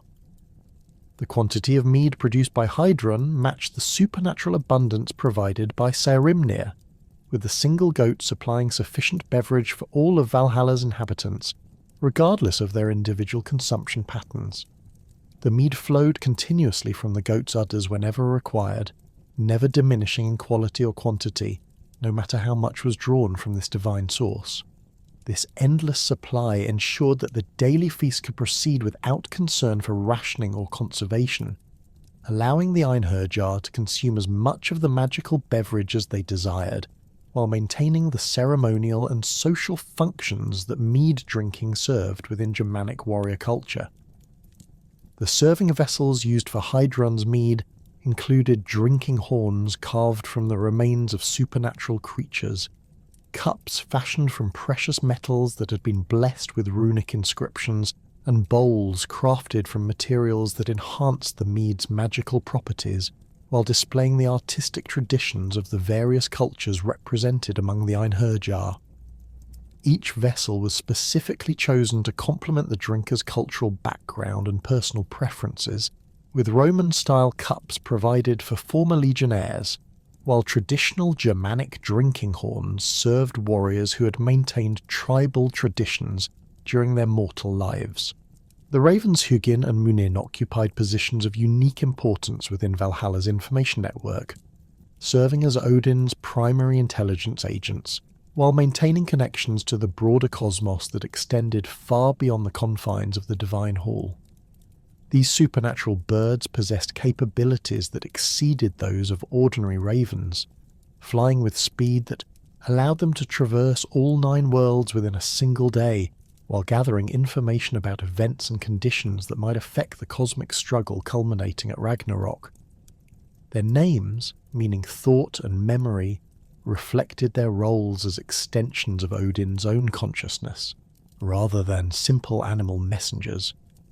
Each morning, Huginn and Muninn departed Valhalla before dawn to begin their reconnaissance flights across the various realms, their supernatural vision allowing them to observe events that remained hidden from normal sight, while their enhanced intelligence enabled them to evaluate the significance of what they witnessed. The ravens could perceive magical auras, detect supernatural concealment, and recognize the activities of gods, giants, and other beings whose actions might influence the cosmic balance that Odin sought to maintain through his preparations for the final battle. The information gathered by these divine ravens encompassed military intelligence about potential enemies, political developments among various divine and mortal populations, and environmental changes that might affect the conditions under which Ragnarok would unfold. Huginn specialised in observing current events and immediate tactical situations, while Muninn focused on gathering information about historical patterns and long-term strategic developments that required analysis across extended time periods. This division of labour ensured comprehensive intelligence coverage, while allowing each raven to develop specialised expertise in their particular area of responsibility. The raven's daily reports to Odin provided the All-Father with the detailed knowledge necessary for making strategic decisions about Valhalla's operations and the broader preparations for cosmic warfare. These briefings occurred in private chambers within the hall, where Odin could receive sensitive information without compromising operational security or revealing strategic plans to potential enemies who might have agents among the Einherjar. The ravens communicated through supernatural means that transcended normal animal vocalizations, conveying complex information through mental connections that allowed rapid and precise transmission of intelligence data. The relationship between the ravens and Valhalla's daily operations extended beyond simple intelligence gathering to encompass their role as messengers between Odin and various divine allies who supported the cosmic defense preparations. Huginn and Muninn carried communications to other gods, negotiated agreements with supernatural beings whose assistance might prove valuable during Ragnarok, and maintained the diplomatic relationships necessary for coordinating the complex alliance systems that would determine the final battle's outcome. Their supernatural nature allowed them to serve as trusted intermediaries in negotiations, where ordinary messengers might be intercepted or compromised. Sleipnir, Odin's eight-legged horse, maintained connections to Valhalla that reflected both practical transportation needs and symbolic significance within the cosmic order that the Divine Hall represented. This supernatural steed possessed capabilities that exceeded those of any earthly horse, moving with speed that allowed travel between different realms within moments, while carrying riders whose weight and supernatural nature would overwhelm ordinary mounts. Sleipnir's 8 legs provided stability and power that enabled movement across terrain that would prove impassable for normal horses, including the ability to travel through air and across dimensional boundaries that separated the various worlds of Norse cosmology. The horse's origins, resulting from Loki's transformation and subsequent pregnancy, connected Sleipnir to the complex relationships between order and chaos that characterized Norse mythology, while demonstrating the supernatural breeding that produced creatures capable of serving divine purposes. Sleipnir's unusual parentage granted him abilities that combined the best qualities of both divine and giant heritage, creating a mount whose capabilities matched the extraordinary demands placed upon Odin's transportation needs during his various journeys across the cosmos. Sleipnir's role in transporting newly selected Einherjar from their places of death to Valhalla required coordination with the Valkyries' battlefield activities, while ensuring that chosen warriors reached their destination before their souls became bound to alternative afterlife locations. The horse could carry multiple passengers simultaneously, with his supernatural strength and endurance allowing him to complete these transportation missions without fatigue or delay. The 8-legged configuration provided perfect stability during rapid flight between realms, preventing passengers from being thrown from the saddle during the violent accelerations and directional changes that characterized interdimensional travel. The symbolic significance of Sleipnir's 8 legs connected to various aspects of Norse cosmology and magical practice, with the number 8 holding particular importance in runic systems and cosmic organization. The 8 legs could be interpreted as representing the 8 directions of space, the 8-fold division of the year in Germanic calendar systems, or the 8-spoked wheel that appeared in various Indo-European religious traditions as a symbol of cosmic order and divine authority. Sleipnir's possession of this symbolically significant number of legs marked him as a creature whose nature reflected fundamental cosmic principles rather than simple biological enhancement. The thunder of bronze weapons striking wooden shields across the windswept battlefields of Scandinavia carried more than the sound of mortal combat. It resonated with divine promise that transformed how Germanic warriors approached death, honor, and the ultimate meaning of martial service. The concept of Valhalla, spreading through oral tradition and skaldic verse across the fjords and forests of the north, fundamentally altered the psychological framework within which Viking Age warriors understood their place in the cosmic order. No longer did death in battle represent mere termination of earthly existence, but rather potential selection for the most prestigious military service imaginable, eternal training alongside legendary heroes in preparation for the final cosmic struggle. The warrior culture that emerged during the Viking Age bore the unmistakable imprint of Valhalla's influence on every aspect of military thinking and battlefield behaviour. Archaeological evidence from battle sites across Scandinavia reveals tactical approaches that prioritized individual heroism and spectacular displays of courage over purely practical military considerations. Excavations at Stamford Bridge show weapon distributions and skeletal remains that suggest warriors deliberately sought positions where they could demonstrate exceptional valour, even when such positioning offered tactical disadvantages. The famous last stand of Harald Hardrada's forces displays combat formations that maximised opportunities for individual glory rather than collective survival, reflecting a mindset where earning divine selection took precedence over winning specific engagements. The transformation of Germanic battle ethics under Valhalla's influence appears most clearly in the evolution of berserker traditions during the 9th and 10th centuries. Earlier Germanic warrior bands had employed controlled fury as a tactical tool, using psychological intimidation and enhanced aggression to gain advantages over enemies who fought according to more conventional patterns. However, Viking Age berserkers developed these techniques into something approaching religious ecstasy, entering trance states that completely subordinated personal survival instincts to the pursuit of glorious death. Archaeological evidence from Repton and other Viking winter camps shows specialised weapons and equipment designed specifically for berserker use, including lighter armour that prioritised mobility over protection and weapons decorated with imagery invoking Odin's favour and promising divine reward for spectacular deaths.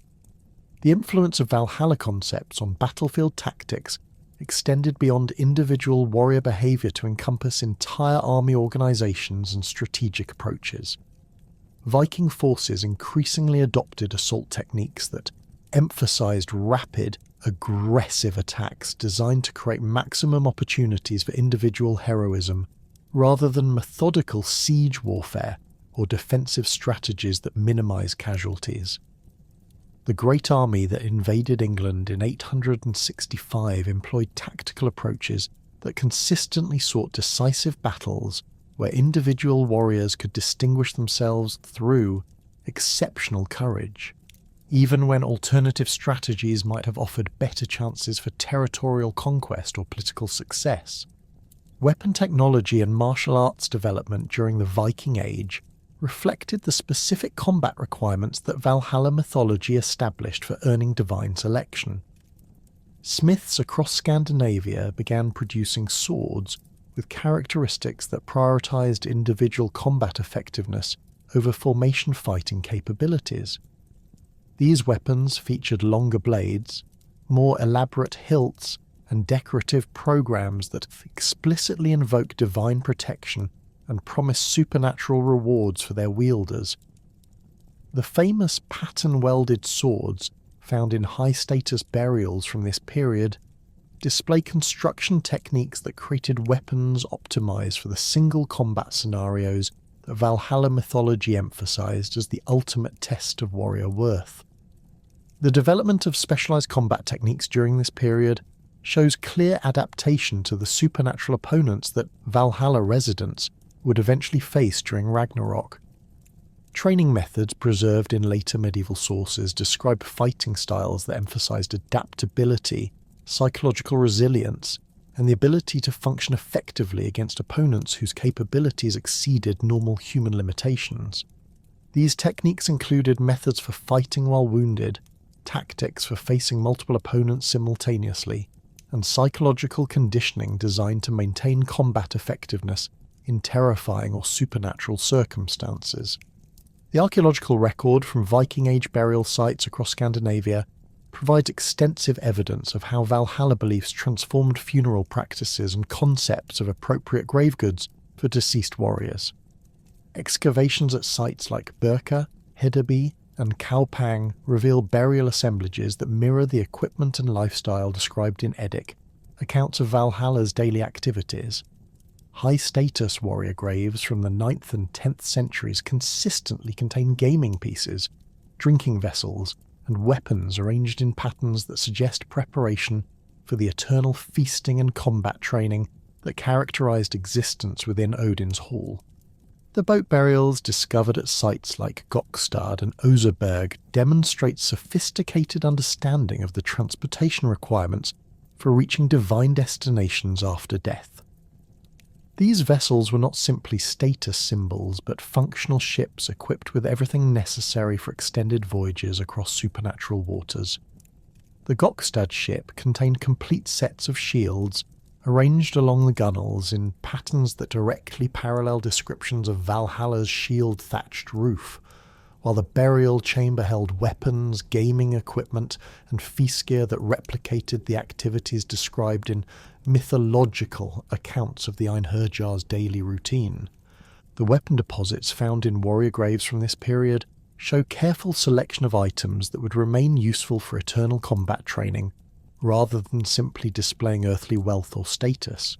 Swords buried with their owners often show evidence of extensive use and maintenance, suggesting that these were working weapons expected to continue serving their owners in the afterlife, rather than ceremonial pieces created specifically for burial.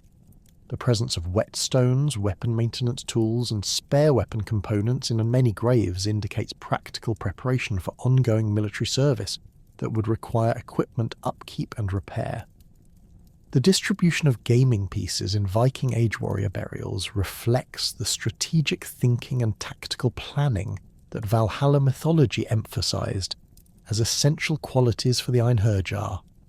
Archaeological analysis of these game sets reveals sophisticated strategy games that tested military planning abilities, resource management skills, and the psychological resilience necessary for extended campaigns against superior opponents.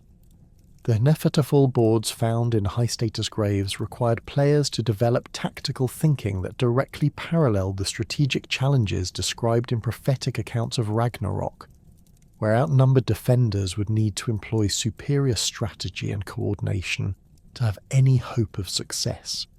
The feast gear included in warrior burials demonstrates understanding of the social aspects of Valhalla's daily routine, and the importance of maintaining warrior bonds through shared meals and ceremonial drinking. Elaborate drinking horns, decorated mead cups, and serving vessels found in graves across Scandinavia show preparation for participation in the eternal feasts that punctuated combat training within Odin's Hall. The quality and quantity of this feast equipment often exceeded what the deceased could have afforded during life, suggesting that families invested heavily in ensuring their warriors were properly equipped for divine service. The geographical distribution of Valhalla-influenced burial practices reveals the spread of these beliefs across the entire Viking world, from Iceland and Greenland in the west to the Dnieper trade routes in the east.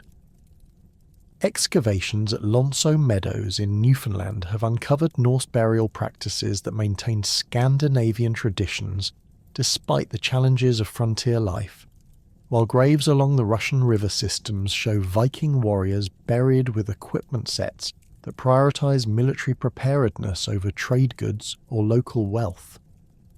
This consistency across vast geographical distances demonstrates the powerful influence that Valhalla concepts exercised over Viking Age warrior mentality, regardless of local conditions or cultural contacts. The evolution of burial practices during the conversion period provides insight into how deeply Valhalla beliefs had penetrated Scandinavian warrior culture. Even as Christian influences began transforming religious practices, warrior burials continued to include weapons and equipment that reflected preparation for supernatural military service. The famous burial at Mammon in Denmark, dating to the late 10th century, contains Christian symbols alongside traditional warrior equipment, suggesting attempts to reconcile new religious beliefs with established concepts of warrior afterlife that had become fundamental to Scandinavian military identity. The historical impact of Valhalla beliefs on actual Viking military campaigns appears throughout contemporary sources that describe the psychological factors motivating Norse warriors during their most famous expeditions. The Anglo-Saxon Chronicles' accounts of Viking raids consistently emphasize the fearless, almost suicidal courage displayed by Norse warriors who seem to welcome death in battle rather than fear it. The Battle of Maldon, immortalized in Old English poetry, describes Viking fighters who continued attacking even when facing certain death, behavior that reflects the influence of religious beliefs that transformed battlefield death from tragedy into opportunity. The Great Army's campaigns in England during the 860s and 870s demonstrate tactical approaches that prioritize creating opportunities for glorious death over conventional military objectives. Archaeological evidence from Viking winter camps shows preparation for battles that emphasized individual combat opportunities rather than siege warfare or defensive strategies that might have been more effective for territorial conquest. The distribution of weapons and equipment at these sites suggests army organisation designed to maximise each warrior's chances of earning divine selection through spectacular battlefield performance. The Norwegian campaigns that established Viking control over the Hebrides, Orkney, and other Atlantic islands reveal strategic thinking influenced by Valhalla concepts of cosmic warfare against supernatural opponents. The tactics employed in these campaigns emphasized rapid assault techniques and individual heroism that paralleled the combat methods described in mythological accounts of the Einherjar's training. Archaeological evidence from fortified sites like the Broof of Birsay shows defensive preparations that prioritize creating opportunities for heroic last stands rather than practical considerations of siege warfare or long-term territorial control.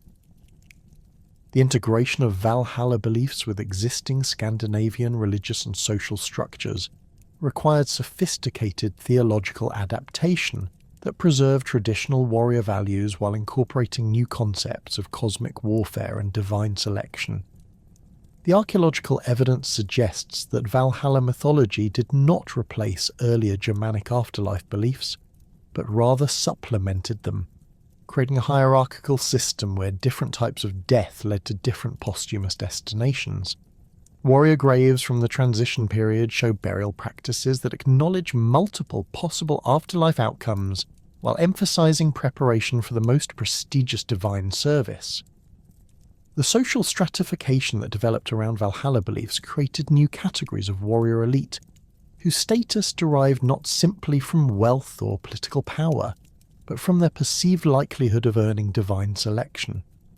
Archaeological evidence from high-status settlements shows the emergence of warrior halls that explicitly modelled themselves on descriptions of Valhalla's architecture and daily activities. The Great Hall at Leisure, associated with the legendary Danish kings, incorporated architectural elements that directly paralleled mythological descriptions of Odin's hall, including shield decorations, weapon displays, and seating arrangements that reflected cosmic military hierarchy. The religious practices that developed around Valhalla concepts required integration with existing cult activities focused on Odin and other war-related deities. Archaeological evidence from temple sites like Gamla Uppsala shows the evolution of sacrificial practices that explicitly sought to attract divine attention and increase the likelihood of Valhalla selection for participating warriors. Weapon deposits from this period include inscriptions and decorative programs that invoke Odin's favour, while expressing willingness to die in his service, demonstrating the practical religious applications of mythological concepts. The legal and social frameworks that governed Viking Age warrior bands show adaptation to accommodate the religious obligations that Valhalla beliefs created for their members. The preserved law codes from Iceland and other Norse settlements include provisions for warriors who sought glorious death in battle, recognizing their religious motivations while attempting to balance individual spiritual needs with collective military effectiveness. These legal adaptations demonstrate the practical challenges created when religious beliefs that emphasized individual salvation through spectacular death needed to coexist with military organizations that required disciplined cooperation and strategic thinking. The economic implications of Valhalla-influenced warrior culture appear in the archaeological record through evidence of resource allocation patterns that prioritize military equipment and warrior lifestyle over purely economic considerations. Viking Age settlements show investment in weapons, armor, and warrior equipment that often exceeded what practical military needs would have required, suggesting that religious beliefs about afterlife requirements influenced economic decision-making at both individual and community levels. The quality and quantity of military equipment found at sites across Scandinavia reflects economic systems that supported warrior elites whose primary focus was earning divine selection rather than accumulating earthly wealth. The artistic and cultural developments that accompanied the spread of Valhalla beliefs created new forms of expression that celebrated warrior values while reinforcing religious concepts about divine selection and cosmic warfare. The decorative programs found on Viking Age weapons, jewellery and architectural elements increasingly incorporated imagery that explicitly referenced Valhalla mythology, creating visual culture that constantly reminded warriors of their ultimate spiritual objectives. Stone carvings from sites like Gotland show scenes that directly illustrate mythological accounts of Valhalla's activities, while metalwork from across Scandinavia displays artistic programs that invoke divine protection and promise supernatural rewards for martial service.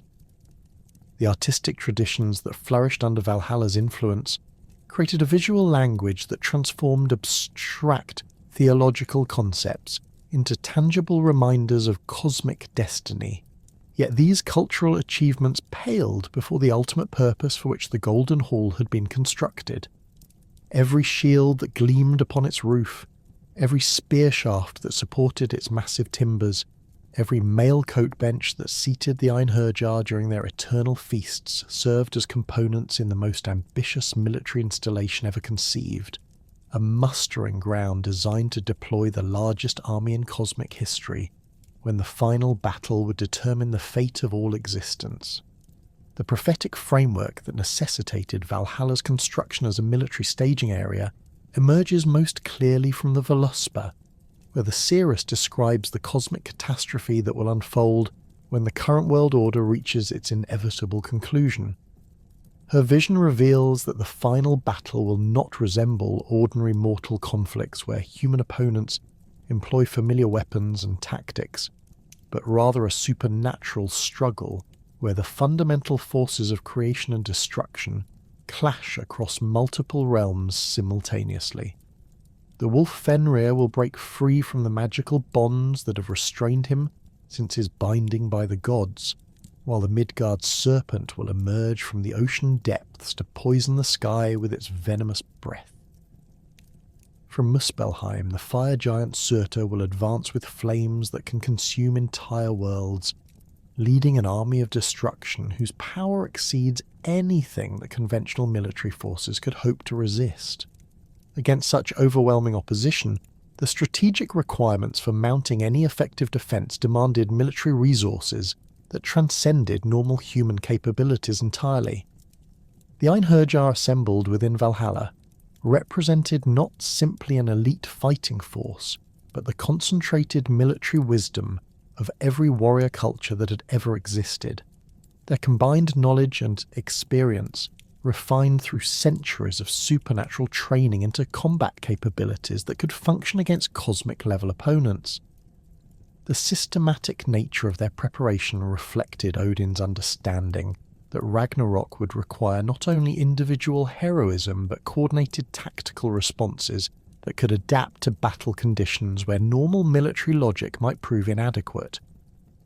The architectural specifications that governed Valhalla's construction directly reflected these deployment requirements, with every measurement calculated to facilitate the rapid mobilization of forces whose numbers strained comprehension.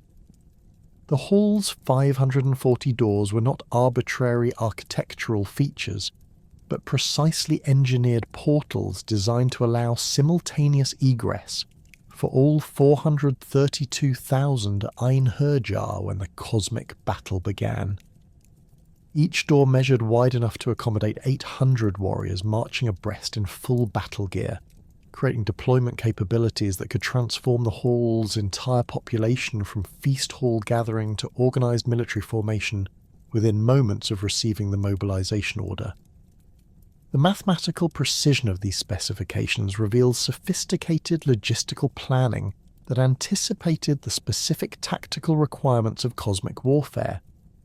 The number 432,000 corresponds to various references throughout Norse sources about the size of the army that would march to Ragnarok, while the organisation into units of 800 reflects traditional Germanic military structures scaled up to supernatural proportions. The systematic nature of this planning demonstrates that Valhalla's architects understood cosmic warfare not as chaotic supernatural struggle, but as military campaign requiring the same careful preparation and coordination that characterised successful mortal conflicts, albeit on a scale that dwarfed any earthly military operation. The deployment sequence described in prophetic sources reveals the complexity of transforming Valhalla from peaceful feast hall to active military installation when the final crisis arrives. The initial mobilization will begin when Heimdall sounds the Gjallarhorn, its blast carrying across all 9 worlds to announce that the long-anticipated cosmic battle has finally commenced. This signal will reach Valhalla simultaneously with all other divine installations, triggering response protocols that have been rehearsed through countless training exercises over the centuries of the hall's existence. The Einherjar will abandon their feast benches and gaming tables to retrieve weapons that have been maintained in perfect condition throughout their eternal residence, donning armour that has been specifically crafted for supernatural combat conditions. The organisation of this massive force into effective tactical units requires coordination systems that operate beyond normal military command structures.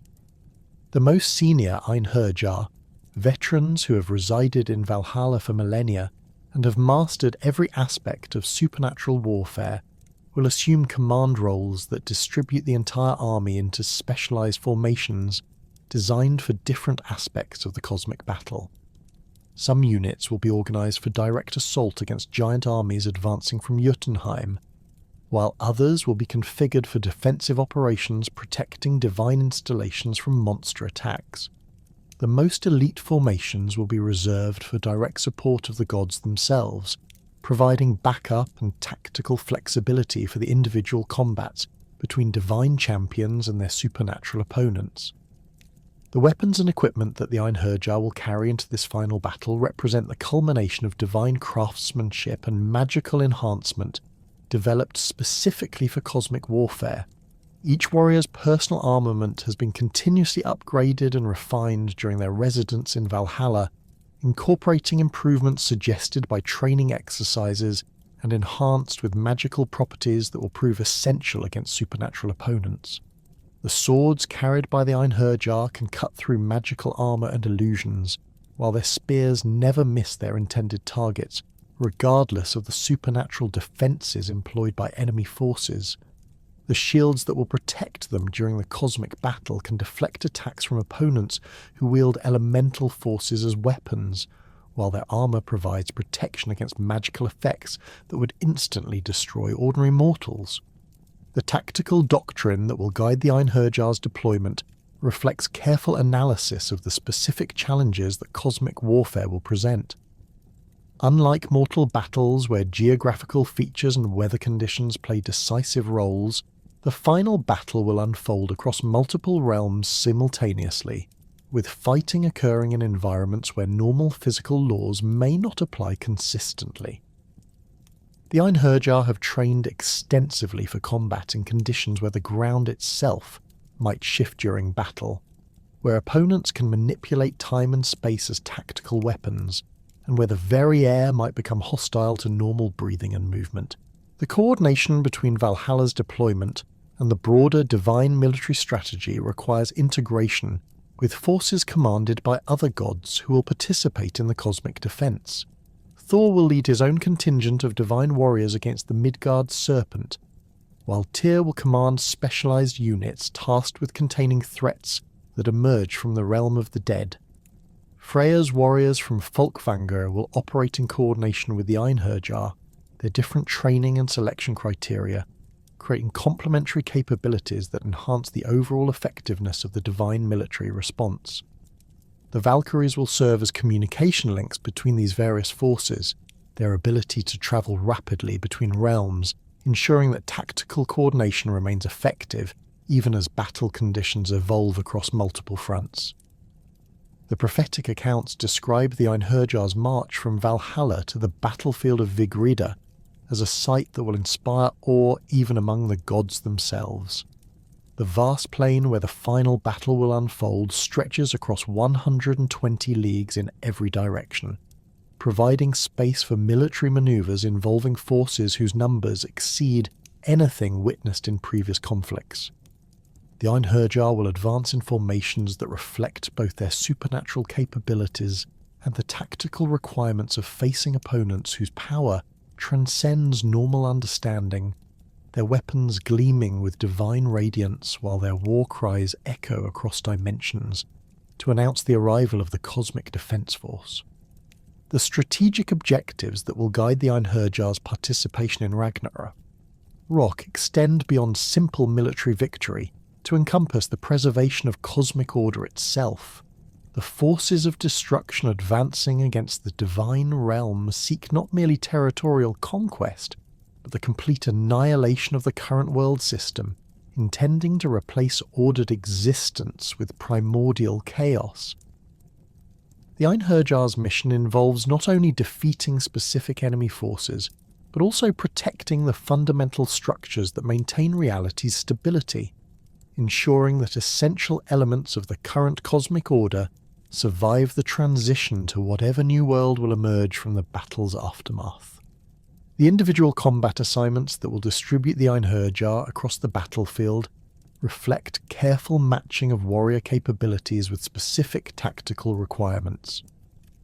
Veterans who specialised in fighting giants during their mortal careers will be assigned to units tasked with containing the massive enemies advancing from Jotunheim, while warriors who demonstrated exceptional skill against monsters will face the supernatural creatures that will emerge from various realms during the cosmic battle.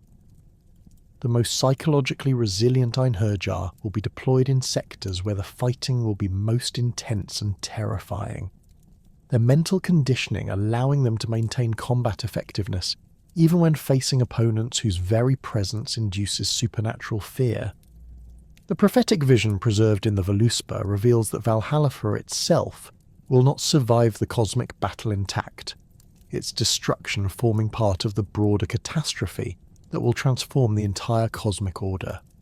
As the final battle reaches its climax and the forces of destruction gain momentum, the flames wielded by Surtur will spread across all realms, consuming divine installations along with everything else in the current world system.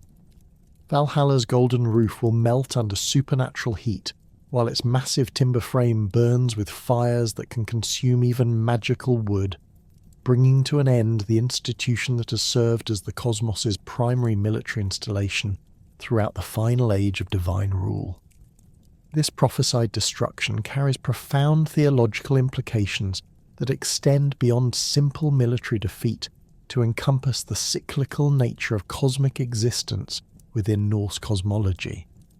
Valhalla's burning represents not failure of divine planning, but fulfillment of cosmic patterns that require periodic destruction and renewal to maintain the universe's fundamental vitality.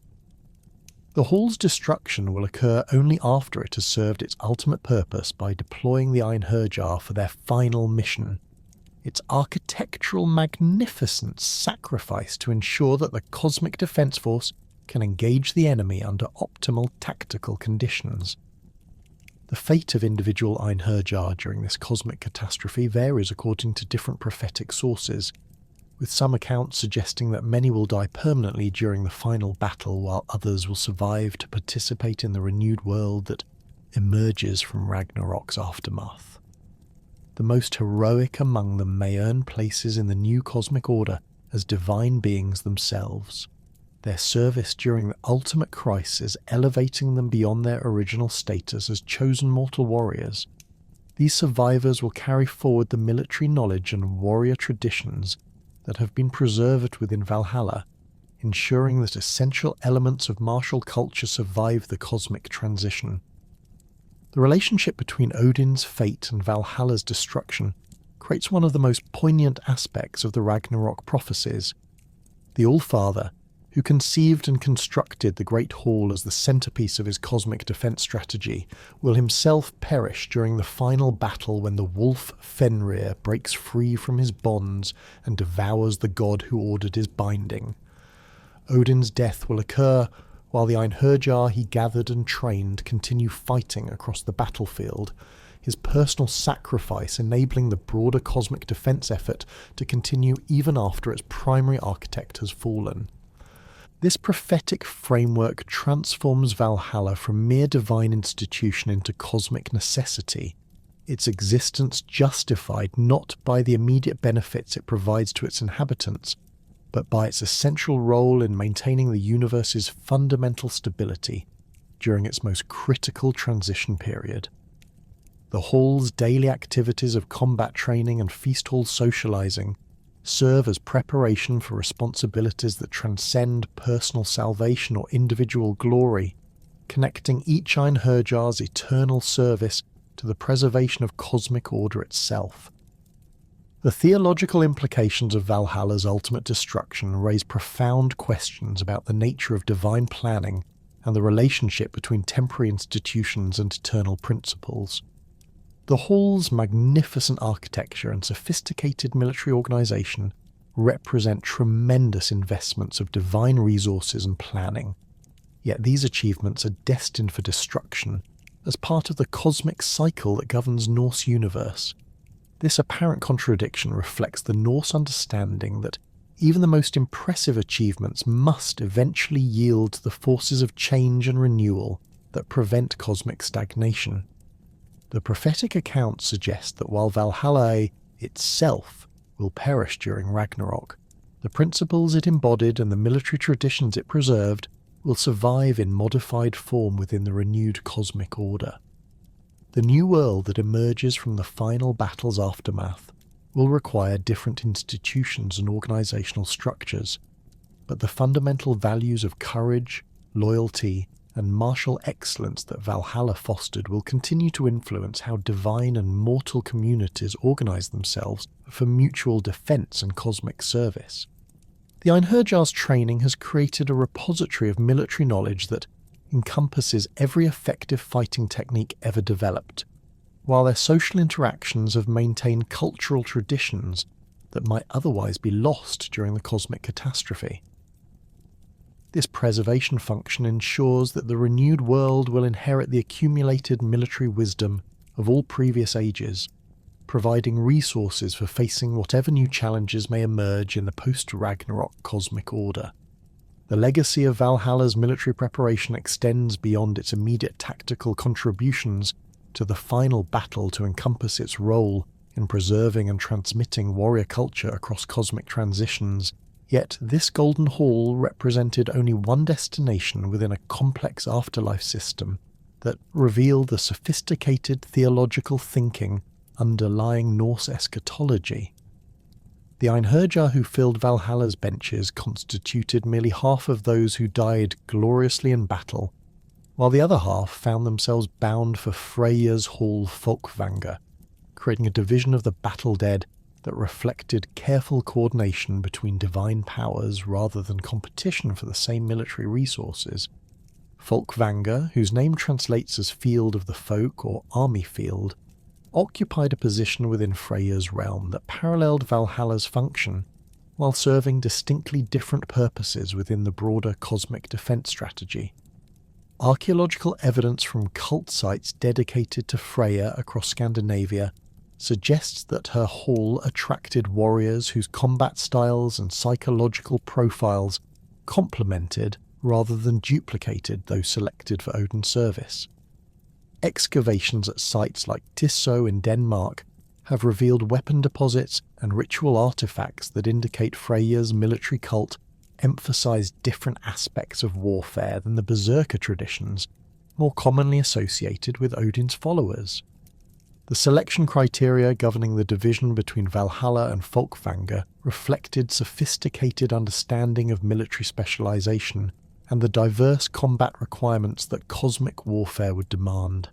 While Odin's Valkyries chose warriors whose individual prowess and berserker fury made them ideal for the most intense combat situations, Freyja's selection process appears to have favoured fighters whose tactical thinking, leadership abilities, and capacity for coordinated operations suited them for different aspects of the final battle.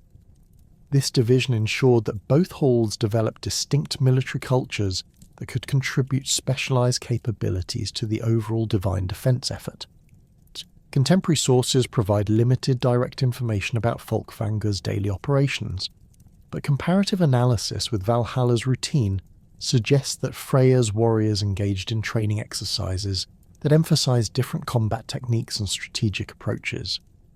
Where the Einherjar focused on individual heroism and supernatural combat methods, Folkvangr's residents likely developed expertise in formation fighting, siege warfare, and the tactical coordination that would prove essential for managing large-scale military operations across multiple realms simultaneously. The complementary nature of these training programs created a comprehensive military education system that prepared the divine forces for every aspect of cosmic warfare. The architectural characteristics of Folkvangr, though less extensively documented than Valhalla's specifications, appear to have reflected its distinct military function within the broader cosmic defence network. Rather than the massive single structure that housed all of Odin's warriors, Freyja's realm may have consisted of multiple smaller halls that facilitated the specialised training and tactical development that her warriors required. This distributed architecture would have allowed for more flexible training arrangements while maintaining the social cohesion necessary for effective military coordination during actual combat operations. The relationship between Freyja and Odin in managing their respective warrior populations required diplomatic coordination that balanced competing divine interests while serving the broader cosmic defence objectives that both deities shared. The division of battle dead between their halls was not arbitrary, but reflected negotiated agreements that allocated military resources according to strategic requirements and divine capabilities. Freyja's expertise in magic and her connections to fertility and prosperity created advantages for training warriors who would need to function in post-battle reconstruction efforts, while Odin's focus on death and war made him better suited for preparing fighters who would face the most destructive aspects of cosmic conflict. The warriors who found themselves selected for Folkvangr brought different backgrounds and experiences than those chosen for Valhalla, creating distinct military cultures that enhanced the overall effectiveness of divine defence preparations. Where Odin's Einherjar typically came from cultures that emphasised individual combat and heroic death, Freyja's warriors were more likely to include military commanders, siege specialists, and fighters who had demonstrated exceptional skill in coordinated operations during their mortal careers. This selection pattern ensured that both halls developed expertise in different aspects of warfare while maintaining the quality standards necessary for cosmic-level military service. Beyond the warrior destinations of Valhalla and Folkvangr lay the vast realm of Hell, where the majority of the dead found their eternal residence regardless of their mortal achievements or manner of death. This realm, ruled by the goddess Hel, who was herself half living and half dead, accommodated all those who died of sickness, old age, accidents or other causes that did not qualify them for warrior afterlife destinations. The archaeological evidence suggests that Germanic peoples understood Hel's realm not as punishment for moral failures, but as the natural destination for most human souls, a place where the dead continued existence in forms that resembled their mortal lives while remaining separate from the living world. Hel's realm encompassed multiple districts and environments that accommodated different types of dead according to their circumstances and characteristics during life. The central hall Eljudnir, whose name meant sprayed with snowstorms, provided residence for those who had lived honourable lives but died in ways that did not qualify them for warrior status. This hall's architecture reflected the harsh conditions of the northern realms, with walls built from massive stones and a roof that offered protection from supernatural storms that swept across the realm of the dead. The furnishings within Eljudnir maintained the dignity appropriate for honourable dead while acknowledging their separation from the divine military installations where chosen warriors resided. The goddess Hel herself embodied the dual nature of death within Norse cosmology, her appearance reflecting both the decay that claimed mortal bodies and the continuity that preserved essential identity beyond physical dissolution.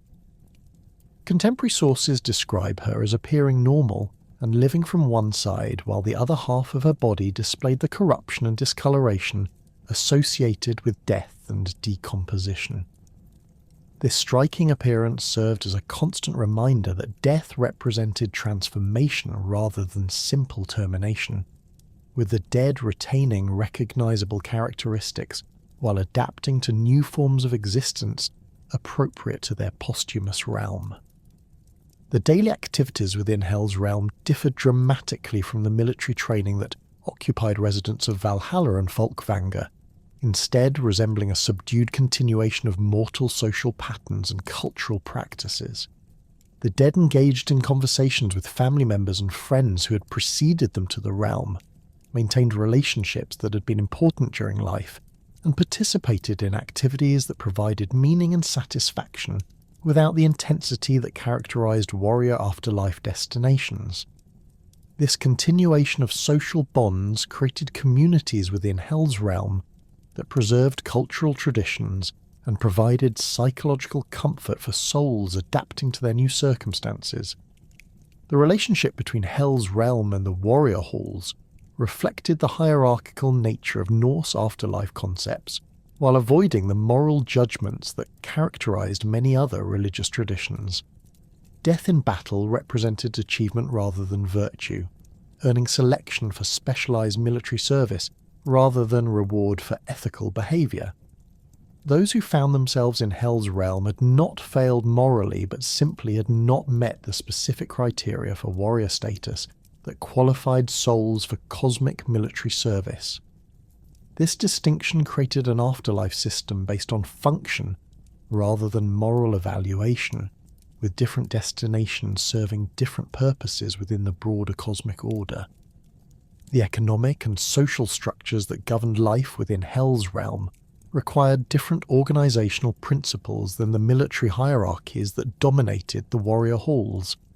Rather than ranking residents according to combat achievements or martial prowess, Hel's realm appears to have maintained social distinctions based on the honor and accomplishments that individuals had achieved during their mortal lives. Skilled craftsmen, successful merchants, wise counselors, and other non-military leaders retained status appropriate to their earthly achievements while adapting to the different conditions that governed existence among the dead. The physical environment of Hel's realm encompassed landscapes that ranged from pleasant meadows and comfortable settlements to harsh wilderness areas, and foreboding mountains that reflected the diverse circumstances of the dead who resided there. Those who had lived honourable lives found themselves in districts that resembled idealised versions of their mortal homelands, with familiar plants, animals, and geographical features that provided psychological comfort during their adaptation to posthumous existence. However, those who had committed serious crimes or lived dishonourably during their mortal careers faced harsher conditions that reflected the consequences of their earthly choices. Among the most notorious locations within Hel's realm was Nastrond, the Corpse Shore, where the worst criminals faced punishments that paralleled their earthly crimes. This hall was constructed from serpents whose venom dripped continuously from the ceiling, creating an environment of constant torment for murderers, oath-breakers, and others whose actions had violated the fundamental social contracts that maintained order within mortal communities. The detailed descriptions of this location in sources like the Völuspá demonstrate that Norse afterlife concepts included provisions for punishing serious moral failures while maintaining the general principle that most dead simply continued existence in modified form. The lesser-known afterlife destinations mentioned throughout Norse sources reveal the complexity of eschatological thinking that developed around concepts of posthumous existence. Gimel, described as a hall roofed with gold that would survive even Ragnarok's destruction, appears to have been intended for the most righteous among the dead, those whose moral behaviour during life earned them places in the renewed cosmic order that would emerge after the final battle. This destination represented the ultimate reward for ethical living, surpassing even the warrior halls in its promise of eternal security and divine favour. Brimir, another hall mentioned in prophetic sources, seems to have been designated for those who achieved wisdom and knowledge during their mortal lives, creating an afterlife destination that valued intellectual accomplishment alongside martial prowess and moral behaviour. The existence of such specialised destinations suggests that Norse afterlife concepts recognised multiple forms of human achievement and provided appropriate posthumous rewards for different types of excellence. This sophisticated approach to posthumous justice created an eschatological system that could accommodate the diverse ways in which individuals might contribute to cosmic order and social stability. The integration of these multiple afterlife destinations created a complex theological framework that addressed the diverse needs and circumstances of human souls while serving the broader cosmic purposes that govern Norse religious thinking. The warrior halls provided specialised military training for cosmic defence. Hel's realm maintained social continuity and cultural preservation, while specialised destinations like Gimel and Brimir rewarded particular types of achievement and ensured that valuable knowledge and wisdom would survive cosmic transitions. This comprehensive approach to afterlife organisation reflected sophisticated understanding of the different functions that posthumous existence needed to serve within the broader cosmic order. The transition processes that moved souls from mortal life to their appropriate afterlife destinations required complex supernatural mechanisms that operated beyond normal understanding while maintaining the justice and order that characterised Norse cosmological thinking. The Valkyries who selected warriors for Valhalla and Folkvangr possessed the authority and capability to redirect souls from their natural destination in Hel's realm. But this intervention required specific criteria and divine approval that prevented arbitrary or unfair selection. The systematic nature of these selection processes ensured that afterlife assignments reflected genuine achievement and cosmic necessity rather than divine favoritism or random chance. The communication networks that connected these various afterlife realms allowed for coordination and information exchange that served both administrative and social functions. Souls in Hel's realm could receive news about family members who had earned places in warrior halls, while the Einherjar in Valhalla could maintain awareness of developments in other posthumous destinations that might affect their cosmic defense preparations. These communication systems also enabled the transfer of knowledge and cultural information between different afterlife communities, ensuring that valuable insights and traditions could be preserved and shared across the boundaries that separated different types of dead. The prophetic accounts describing the fate of these various afterlife destinations during Ragnarok reveal the ultimate purpose that each served within the cosmic cycle of destruction and renewal. While Valhalla and Folkvangr would be destroyed during the final battle after deploying their warriors for cosmic defence, Hel's realm and some specialised destinations like Gimla were prophesied to survive the catastrophe and provide continuity for the renewed world that would emerge from the cosmic transition. This differential survival pattern ensured that essential elements of human culture and divine wisdom would persist through even the most comprehensive cosmic transformation. The theological implications of this complex afterlife system extended beyond simple posthumous rewards to encompass fundamental questions about the nature of existence, justice, and cosmic purpose. The Norse approach to death and afterlife reflected understanding that individual souls served functions within broader cosmic systems that required different types of posthumous service and preparation. Rather than focusing primarily on personal salvation or individual moral judgment, Norse eschatology emphasized the roles that dead souls could play in maintaining cosmic stability and preparing for ultimate cosmic challenges. The cultural impact of these afterlife concepts on living Norse society created behavioral incentives that channeled human energy and ambition toward activities that served broader cosmic purposes while providing personal meaning and satisfaction. Warriors sought glorious deaths that would earn them places in divine military service, while others pursued excellence in crafts, wisdom, or moral behaviour that could qualify them for other forms of posthumous reward. This systematic approach to incentivizing socially beneficial behavior created cultural patterns that served both individual and collective needs, while maintaining the cosmic order that Norse religious thinking sought to preserve. The complex Norse afterlife system, with Valhalla as its most famous but not exclusive destination, represented one of the most sophisticated approaches to posthumous existence found in any religious tradition.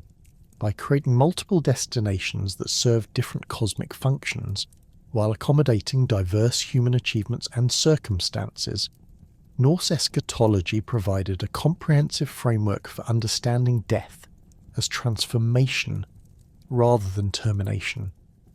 The Golden Hall of Valhalla, with its 540 doors and 432,000 Einherjar, stood as the most spectacular element within this system, but its true significance emerged only when understood as part of the broader theological structure that governed Norse concepts of cosmic order, divine purpose, and ultimate destiny.